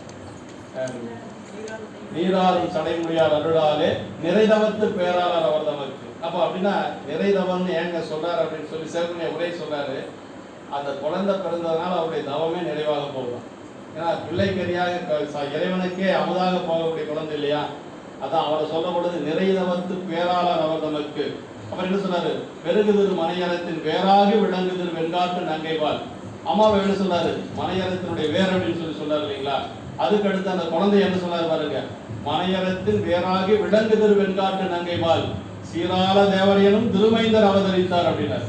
எல்லா குழந்தைகளும் மைந்தர்கள் தான், ஆனா அந்த குழந்தை மட்டும் திருமைந்தர் அப்படின்னு. ஒரே பாடல்ல 3 பேர்த்தையும் சொன்னாரு, ஒரு குடும்பத்தையே சொல்றாரு. அந்த ஒரு குடும்பத்தை எப்படி சொன்னாரு, ரொம்ப உயர்வா சொல்றாரு. அதுதான் நம்முடைய ஆசிரியர் பெருமானாருடைய ஒரு சிறப்பு. நீராறும் சடைமுடியார் அருளாலே, இறைவனுடைய திருவருள் அங்க வந்துருச்சு இல்லையா. நீராறும் சடைமுடியார் அருளாலே நிறைதவத்து பேராளர் யாரு, திருத்தொண்ட நாயனார். அவருடைய தவமே இப்போ நிறைவாக போகுது. அப்புறம் என்ன சொன்னாரு, பெருகுதிரு மனையறத்தின் வேறாக விளங்குதிரு வெண்காட்டு நங்கை வாழ்வர். அதாவது தமிழ் இலக்கியங்கள்ல மனையறத்தின் வேர் அப்படிங்கிற சொல் வேற எதுலையும் இல்லைன்னு சொல்லி, எனக்கு அந்த அளவுக்கு எல்லா இலக்கியம் நான் படிக்கல, எல்லா இலக்கியங்களும் படித்தவர் நம்முடைய சென்னை பையன். அவர் சொல்றாரு, மனையறத்தின் வேறுங்கிற சொல் வேற எந்த இலக்கியத்திலையுமே இல்லையா தமிழ்ல. தமிழ்ல அந்த சொல் இருக்கக்கூடிய ஒரே ஒரு இலக்கியம் பெரிய புராணம் தான். அதனால சேக்கிழார் பெருமான் தான் அந்த சொல்ல சொன்னது, வேற யாரும் சொல்லலை அப்படின்னு சொல்லி ஐயா ஒரு சொன்னாங்க. அப்ப ஏன் அப்படி சொன்னாங்க அப்படின்னா, ஒரு குடும்பம் அப்படின்னா ஆண்கள் இருக்கலாம், பெண்கள் இருக்கலாம், குழந்தைகள் இருக்கலாம், பெரியவர்கள் இருக்கலாம். ஆனா அந்த ஒரு குடும்பம் நல்லா இருக்கணும்னா வேறு நல்லா இருந்தா தான் செடி நல்லா வளரும். அதனால வேறாக இருக்கக்கூடியது பெண்கள் தான். அது வேர் மட்டும் பட்டு போச்சு அப்படின்னா அவ்வளவுதான், அந்த செடி நீண்ட நாளைக்கு நிற்காது. அப்ப மனையறத்துக்கு வேறாக இருக்கக்கூடியது பெண்கள் தான் அப்படிங்கறத சேக்கிழார் பெருமான் நமக்கு அங்க ரொம்ப சிறப்பான ஒரு இடம். ஆமா, மனையறத்தின் வேறாகி விளங்குது சொல்லுவாங்க. வீட்டுல பொம்பளை நல்லா இருக்கணும், அப்பதான் அந்த குடும்பம் நல்லா இருக்கணும் ஊர்ல சொல்லுவாங்க இல்லையா. என்னதான் ஆண்கள் இருந்தாலும் பொருள் ஈட்டுவதுதான் ஆண்களுடைய பணிங்க. குடும்பத்தை கொண்டு வருவது அப்படிங்கிறது பெண்களால தான் முடியும் அப்படிங்கிறது தான் ஒரு உண்மை. ஒரு பெண் மாறினால் திருந்தினால் நல்ல சமயத்துக்கு பணி செய்யறாங்கன்னா அந்த குடும்பமே நல்லா வருவதற்கு ஒரு வாய்ப்பு. ஆண்கள் மட்டுமே போயிட்டு இருந்தாங்கன்னா அவங்க மட்டும்தான் வருவாங்க. ஆனா ஒரு பெண் வந்தாதான் அந்த குடும்பமே வரும். 2 பேரும் சேர்ந்து செய்வதுதான் சிறப்பு. அந்த சமய பணிகள் எல்லாம் 2 பேரும் சேர்ந்து வருவதுதான் சிறப்பு. அதனால மனையறத்தில் வேறாகி விளங்குதிரு வெண்காட்டும் நங்கைவாள் சீராள தேவரையனும் திருமைந்தர் அவதரித்தார். சீராள தேவர்னா அந்த குழந்தைய திருமைந்தர் அப்படின்னு சொல்லி சொல்றாங்க. மைந்தர் அப்படிங்கிறது எல்லா குழந்தைகளும் சொல்றது மகன் இல்லையா. திருமைந்தர்னா நாளைக்கு சாமிக்கே நிவேதனமாக போகக்கூடியது அந்த குழந்தை. அப்ப ஒரே பாடல்ல 3 பேரையும் ரொம்ப உயர்வாக சொல்லிய ஒரு பெருமை நம்முடைய திருத்தொண்ட நாயனாருடைய குணத்துல இருக்கு. அப்ப பெண்கள் தான் குடும்பத்துல ரொம்ப உயர்ந்தவர்கள் அப்படிங்கறது வேற. அதாவது பெண்ணுரிமை பேசக்கூடிய எவரும் இந்த அளவுக்கு உயர்வா பெண்களை சொன்னதே கிடையாது. அதனால சேக்கிழார் பெருமானை போல பெண்களை உயர்வாக பேசிய புலவர்கள் இல்லவே இல்லை அப்படிங்கிறது தான் உண்மை. ஆனா நமக்கு பார்த்தா அப்படி தெரியாது. இப்படி அவர் பான்மையினால் பரசமய பற்றிருந்த பான்மையினால் அவங்க இப்ப நாவுக்கரசு கிட்ட எல்லாரும் போய் நிக்கிறாங்க. அப்படி நிறைதவத்துவங்கிறதுக்காக தன்னை நம்ம பேச வேண்டியதை தவ நிறைவு அப்படிங்கிறது பெரிய ஒரு சொல். சென்றடைந்த அமைச்சருடன் சேனை வீரரும் இதுதாங்க நாமாக்கும் குடியரசும் பார்க்கணும். இப்ப அவங்க போய் நிறைதவத்துவர் உரை செய்வார். அவங்க போய் அழைச்சிட்டு அரசன் அழைத்து கொண்டு வர சொன்னார் அப்படின்னு சொல்லி சொல்றாங்க. அப்படி சொன்ன உடனேயே நாவுக்கரசு பெருமாள் சொல்றாரு பாருங்க, அதுதான் அவருடைய அப்ப தனி ஒருவராக தான் இருக்கிறார். திலகவதி அம்மனால் என்ன செய்ய முடியும்? திருவதியில் அங்கே என்ன பெரிய கூட்டமாக அவரை சுற்றி இருந்தது? ஒன்றும் கிடையாது. அதிகை பெருமானுடைய திருவருள் இருந்தது. உடன் பிறந்த அக்கா இருக்கிறாங்க, திருநீர் கொடுத்த திலகவதி அம்மா இருக்காங்க. இப்போ அவர் மட்டும்தான் இருக்கிறாரு. ஆனா என்ன ஒரு துணிச்சலா சொல்லியிருக்கிறாருங்கிறது பாருங்க.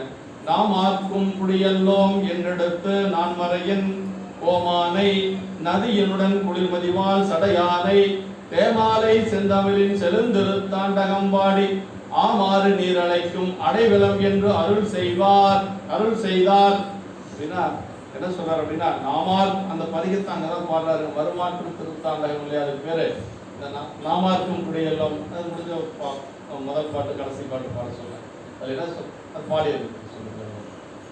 நாமார்க்கும் குடியெல்லாம் கடைசி முதல் பாட்டு கடைசி பாட்டு அந்த பதிகத்துல தான் சொல்றாரு. புறவாவார் உருத்தர பல்கணத்தார் அப்படின்பாரு. எனக்கு அரசன் யாரும் கிடையாது.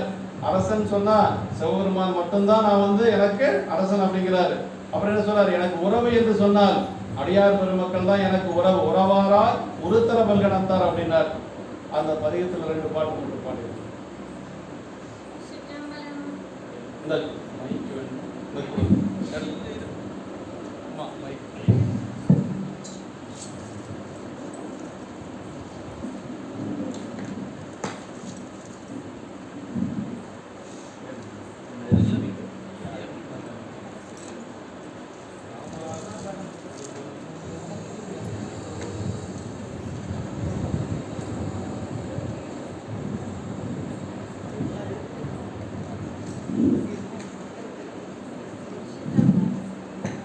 திருச்சிற்றம்பலம். நாமார்க்கும் குடியல்லோம் நமனை அஞ்சோம் நரகத்தில் இடப்படோம் நடலை இல்லோம் ஏமாப்போம் பிரியறியோம் பணிவோம் அல்லோம் இன்பமே என்னாலும் துன்பம் இல்லை தாமார்க்கும் குடியல்லா தன்மையான சங்கரன் சங்கரின் குழையோர் காது கோமார்க்கு நாம் என்றும் நீலானாய் பொய்மலச்சு வடிவினையே குறுகேனோமே நாவார நம்பனையே பாடப் பெற்றோம் நானட்டா நல்லாமே விழ பெற்றோம் ஆவாரென்றமையானான் அமர நாதன் அயலொருவா கழிவறிய அனலாய் நீண்ட தேவாதி தேவன் சிவனின் சிந்தை சேர்ந்திருந்தான் தென்திசை போன்தானே வந்து கோபாடி குற்றேவல் செய்கின்றாலும் குணமாக கொள்ளோமின் குணத்துள்ளோமே. திருத்தாண்டத்துக்கு பேர் மறுமாற்று திருத்தாண்டகம் அப்படின்னு சொல்லி சொல்லுவாங்க. என்ன சொல்றாங்கன்னா, நாமார்க்கும் குடியெல்லாம் நமனை என்றோம் அப்படின்னா சிவபெருமானுக்கு நான் ஆட்பட்டு இருக்கிறதுனால என்ன சொல்றாரு, வேற யாவருக்கும் அடிமை இல்லை அப்படின்னு சொல்லி சொல்லுவாங்க. வேற பெருமானுக்கு அடிமையா இருக்கிறதுனால வேற யாருக்கும் நான் அடிமை இல்லைன்னு சொல்றாரு. அதுக்கு என்ன காரணங்கிறதே சொல்றாரு பாருங்க. என்ன காரணம்?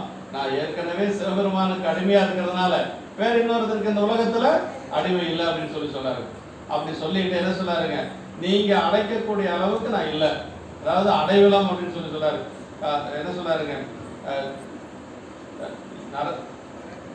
ஆமாறு நீரழைக்கும் அடைவிலம் என்று அருள் செய்தார் அப்படின்னு சொல்லி. நீங்க அழைக்கக்கூடிய அளவுக்கு நான் இல்லைன்னா என்ன அர்த்தம்னா உங்க அளவுக்கு நீங்க பாத்துக்குங்க அப்படின்னு சொல்லி சொல்லாரு இந்த பாட்டில். அப்படின்னா பெருமானுக்கு அடிமையா இருந்துட்டோம் அப்படின்னா யாருக்குன்னு நம்ம அஞ்சு இருக்கணுங்கிற அவசியம் இல்லை அப்படிங்கிறது இங்க சொல்லாருங்க. நாமார்க்கும் குடியல்லோம் அரசன் ஆணையை மறுத்தவைக்கு காரணம் சொல்லார். அரசன் ஆணைனா அதை மறுக்க கூடாது இல்லையா?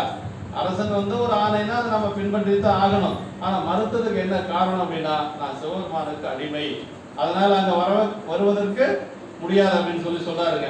இப்படி நரகத்தில் இடர்படுது அரசாணைக்கு தப்பினோருக்கு உண்டு. அரசன் ஆணையை மதிக்கலைன்னா அடுத்து என்ன, நரகம் கிடைக்குமா? ஆனா இங்க நரகத்துக்கு போக மாட்டோங்கிற, நரகத்தில் இடர்படும். ஏன்னா இறைவனுடைய திருவடியில் இருக்கிறதுனால அந்த இது கிடைக்காது. நரகத்தில் இடர்படும் நடலை இல்லோம் என்று சொல்லி அதற்கும் காரணம் சொல்றாரு. ஏமாப்போம் அப்படின்னா சிவனது பெருங்காவல் பெற்றோம். ஏமாப்போம் பெருமானுடைய பெருங்காவல்ல இப்ப இருக்கிறோம் என்று சொல்றாருங்க. தாமார்க்கும் குடியல்லா தன்மையான சங்கரன் சங்கவன் குடையோர் காதல் அப்படின்னா இன்பம் செய்பவன் சங்கரன்னா பெருமான் எப்பொழுதும் இன்பம் செய்யக்கூடியவர் அப்படின்னு சொல்றாருங்க. அதனால சங்கரனை சார்ந்து இருக்கிறதுனால நான் எங்களுக்கு எந்த ஒரு துன்பமும் இல்லை என்று சொல்றாரு. கோமார்க்கே நாம் என்று மீளா ஆளாய். கோமான்னா பெருமான்க. அப்படி கோமான் அவனே அரசர்க்கெல்லாம் அரசன். யாரு? சிவபெருமான். திருவதிகை பெருமான் தான் அரசர்களுக்கெல்லாம் அரசனாக இருக்கக்கூடியவன். கோமார்க்கே நாம் என்றும் மீளா ஆளாய். பாருங்க, அது எப்படிப்பட்ட அடிமை? மீளா அடிமைன்னு சொல்றோம் இல்லையா? அது மாதிரி இருக்கிறதுனால கோமார்க்கே நாம் என்று மீளா ஆளாய் பொய்மலர் சேவடினையே குறுகினோம் என. அதாவது அரசன் கூப்பிடுறாரு, அரசன் கூப்பிட்டதுக்கு நான் வர முடியாதுன்னு சொல்றாரு. வர முடியாதுன்னு சொல்றதுக்கு என்ன காரணங்கிறதையும் இந்த பாட்டுல சொல்றாரு. என்ன காரணம்? பெருமானுடைய திருவடியில் ஆட்பட்டிருக்கிறது ஒண்ணுதான் காரணம். ஆமா, அரச தண்டனையை மீறினா நரகத்துல போய் நரகம் கிடைக்குமா? ஆனா அந்த நரகம் கிடைக்காது. ஏன் கிடைக்காது? இறைவனுக்கு அடிமையா இருக்கிறதுனால அதுவும் கிடைக்காதுன்னு சொல்லி. அப்ப பெருமானுக்கு ஆட்பட்டாச்சு அப்படின்னா வேற எதுக்கும் நம்ம அஞ்சு இருக்கணுங்கிற அவசியம் இல்லை. அதான் இங்க இந்த பாட்டுல ரொம்ப அருமையா சொல்றாரு. இந்த திருத்தாண்டக இந்த பெரிய புராண பாட்டு ரொம்ப அருமையான பாட்டு. நாமார்க்கும் குடியல்லோம் என்றெடுத்த நான்மறையின் கோமானை. நான்மறையின் கோம வேதங்களுக்கெல்லாம் தலைவனாக இருக்கக்கூடிய பெருமானை நதியினுடன் குளிர்மதிவால் சடையானை. கங்கை மேல இருக்குது. அதே மாதிரி குளிர்மதிவால் சடையானை என்ன சொல்றார்? தேமாலை செந்தமிழின் செலுந்திரு தாண்டகம் பாடி. இந்த தாண்டகத்துக்கு பாடின தாண்டகத்துக்கு என்ன சொல்றாரு பாருங்க சேக்கர பெருமான். தேமாலை, அப்புறம் என்ன சொல்றாரு? செந்தமிழின், அப்புறம் செலுந்திரு தாண்டகம். 3 அடைமொழி சொல்றாரு. ஒரு பதிகத்துக்கு 3 அடைமொழி சொல்றாரு. தேமாலை அப்படின்னாரு, அதோட விடல. அப்புறம் என்ன சொல்றாரு? செந்தமிழ் அப்படின்னாரு. அதற்கு மேல என்ன சொல்றாரு? செலுந்திரு தாண்டகம் அப்படின்னு சொல்லி. அப்படி செலுந்திரு தாண்டகம் பாடி ஆமாறு நீர் அழைக்கும் அடைவலம் என்று அருள் செய்தார். நீங்க அழைக்கக்கூடிய அளவுக்கு நானு இல்ல என்று சொல்லி சில பொருந்தும்படி நீர் அழைக்கும் தன்மையில் நாம் இல்லோம் என்று அருளி. அழைக்கும் தன்மையில் நாம் இல்லோம்னு என்ன அர்த்தம்? அப்ப என்ன அர்த்தம்? நாம் பெருமானுடைய அடிமை. அப்படி பெருமானுடைய அடிமையாக இருக்கிறதுனால நீங்க அழைக்கக்கூடிய அளவுக்கு நான் இல்லை அப்படின்னு சொல்லி. அப்புறம் எனக்கு உறவாக இருக்கக்கூடியவங்க யார் அப்படின்னா அடியார் பெருமக்கள் தான் எனக்கு உறவு. எனக்கு தலைவன் யாரு? சிவபெருமான். இதுதான் ரொம்ப முக்கியம். எனக்கு தலைவன் சிவபெருமான். உறவுகள் அப்படின்னா அடியார் பெருமக்கள். அதனால நீங்க அழைக்கக்கூடிய அளவுக்கெல்லாம் நான் இல்லை அப்படின்னு சொல்லி.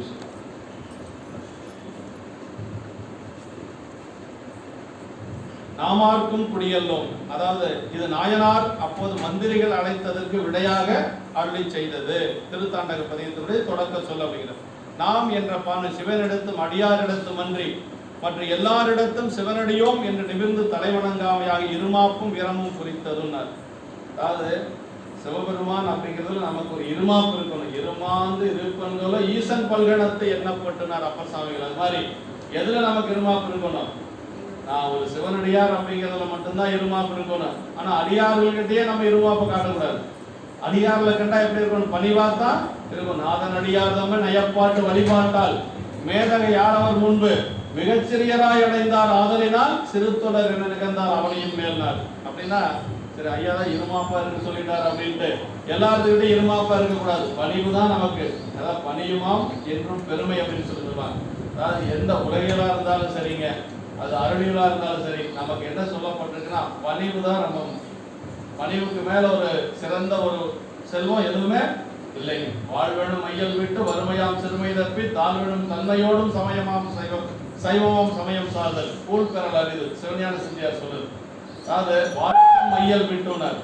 வாழ்வேணும் மையல் விட்டுனா என்னன்னா பெரிய கோடீஸ்வரனா குபேரனா நம்ம பிறந்திருந்தா அந்த சைவத்துக்கு வந்திருக்க முடியாது. அனில் அம்பானி, டாடா, பிர்லா இவங்கெல்லாம் வர முடியுமானா வர முடியாது.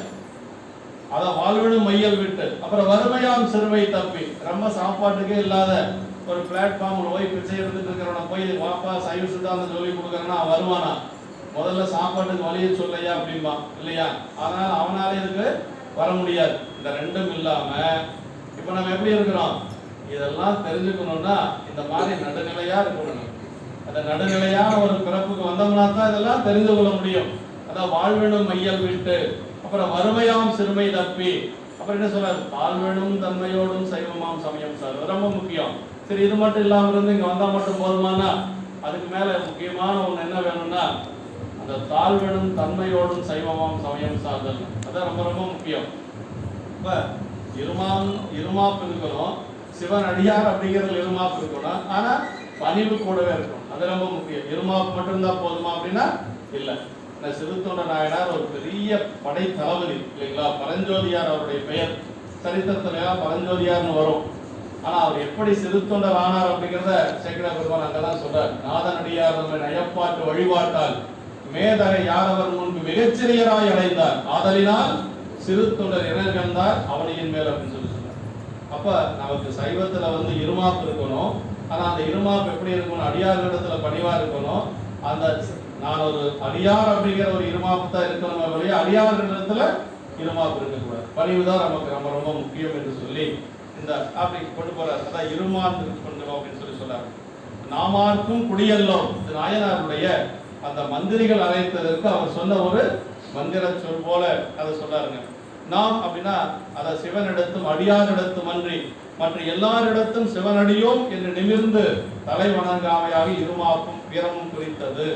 அது அடியார்களுக்கு அந்த ஒரு வீரம், ஒரு துணிவு இருக்கணும். ஆரம் கண்டிகை ஆடையும் கந்தையே பாரம் வீசன் பணியலது ஒன்றிலார் ஈரான்கள் யாதும் குறைகளார் வீரம் என்னால் விளம்பும் தான். எதுக்கு பயந்துக்கு தேவையில்லை, பயக்கணுங்கிற அவசியம் நமக்கு இல்ல.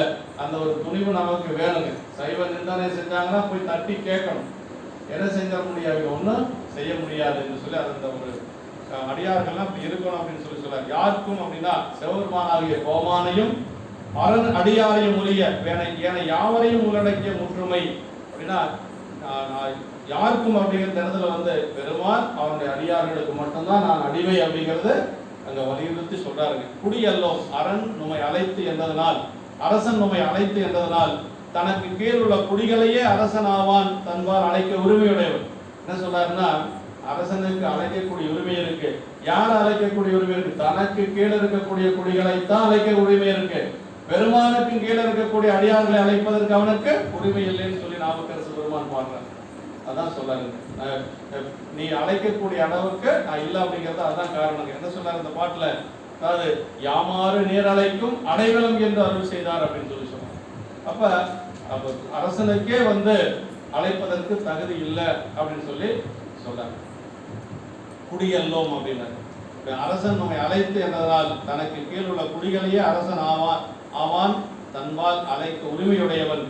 நாம் அவ்வாறு குடியல்லோம் ஆதலின் எம்மை அழைக்கும் உரிமை இளன் என்று சொல்லி உறுதியா சொல்றார். நான்மறையின் கோமானை, வேதம் முதலிய எல்லா நூல்களாலும் காட்டப்படக்கூடிய கோமான் அப்படின்னா இந்த இடத்துல கோமாக்கே நாம் என்று மீளாராய் சொல்ல. கோமான் இந்த இடத்துல சிவபெருமானை சொல்லக்கூடியது. கோமான்னா அரசன்கிறது ஒரு பொருள். ஆனா இந்த இடத்துல கோமான்கிறது சிவபெருமான சொல்றார்.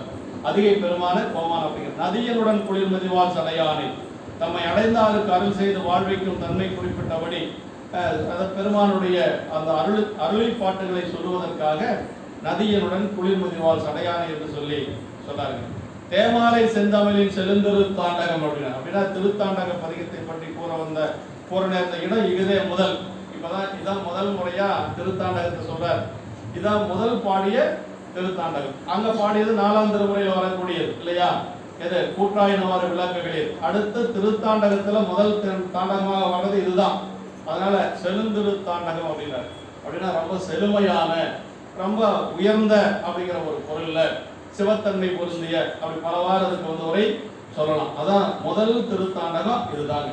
நாமார்க்கும் குடியல்லோம் என்று சொல்லக்கூடிய இந்த மறுமாற்று திருத்தாண்டகம் தான் முதலாக அப்பர் சாமிகள் பாடிய திருத்தாண்டகம். அதனால இதுக்கு தேமாலை செந்தமிழில் 3 அடைமொழி சொல்றாரு.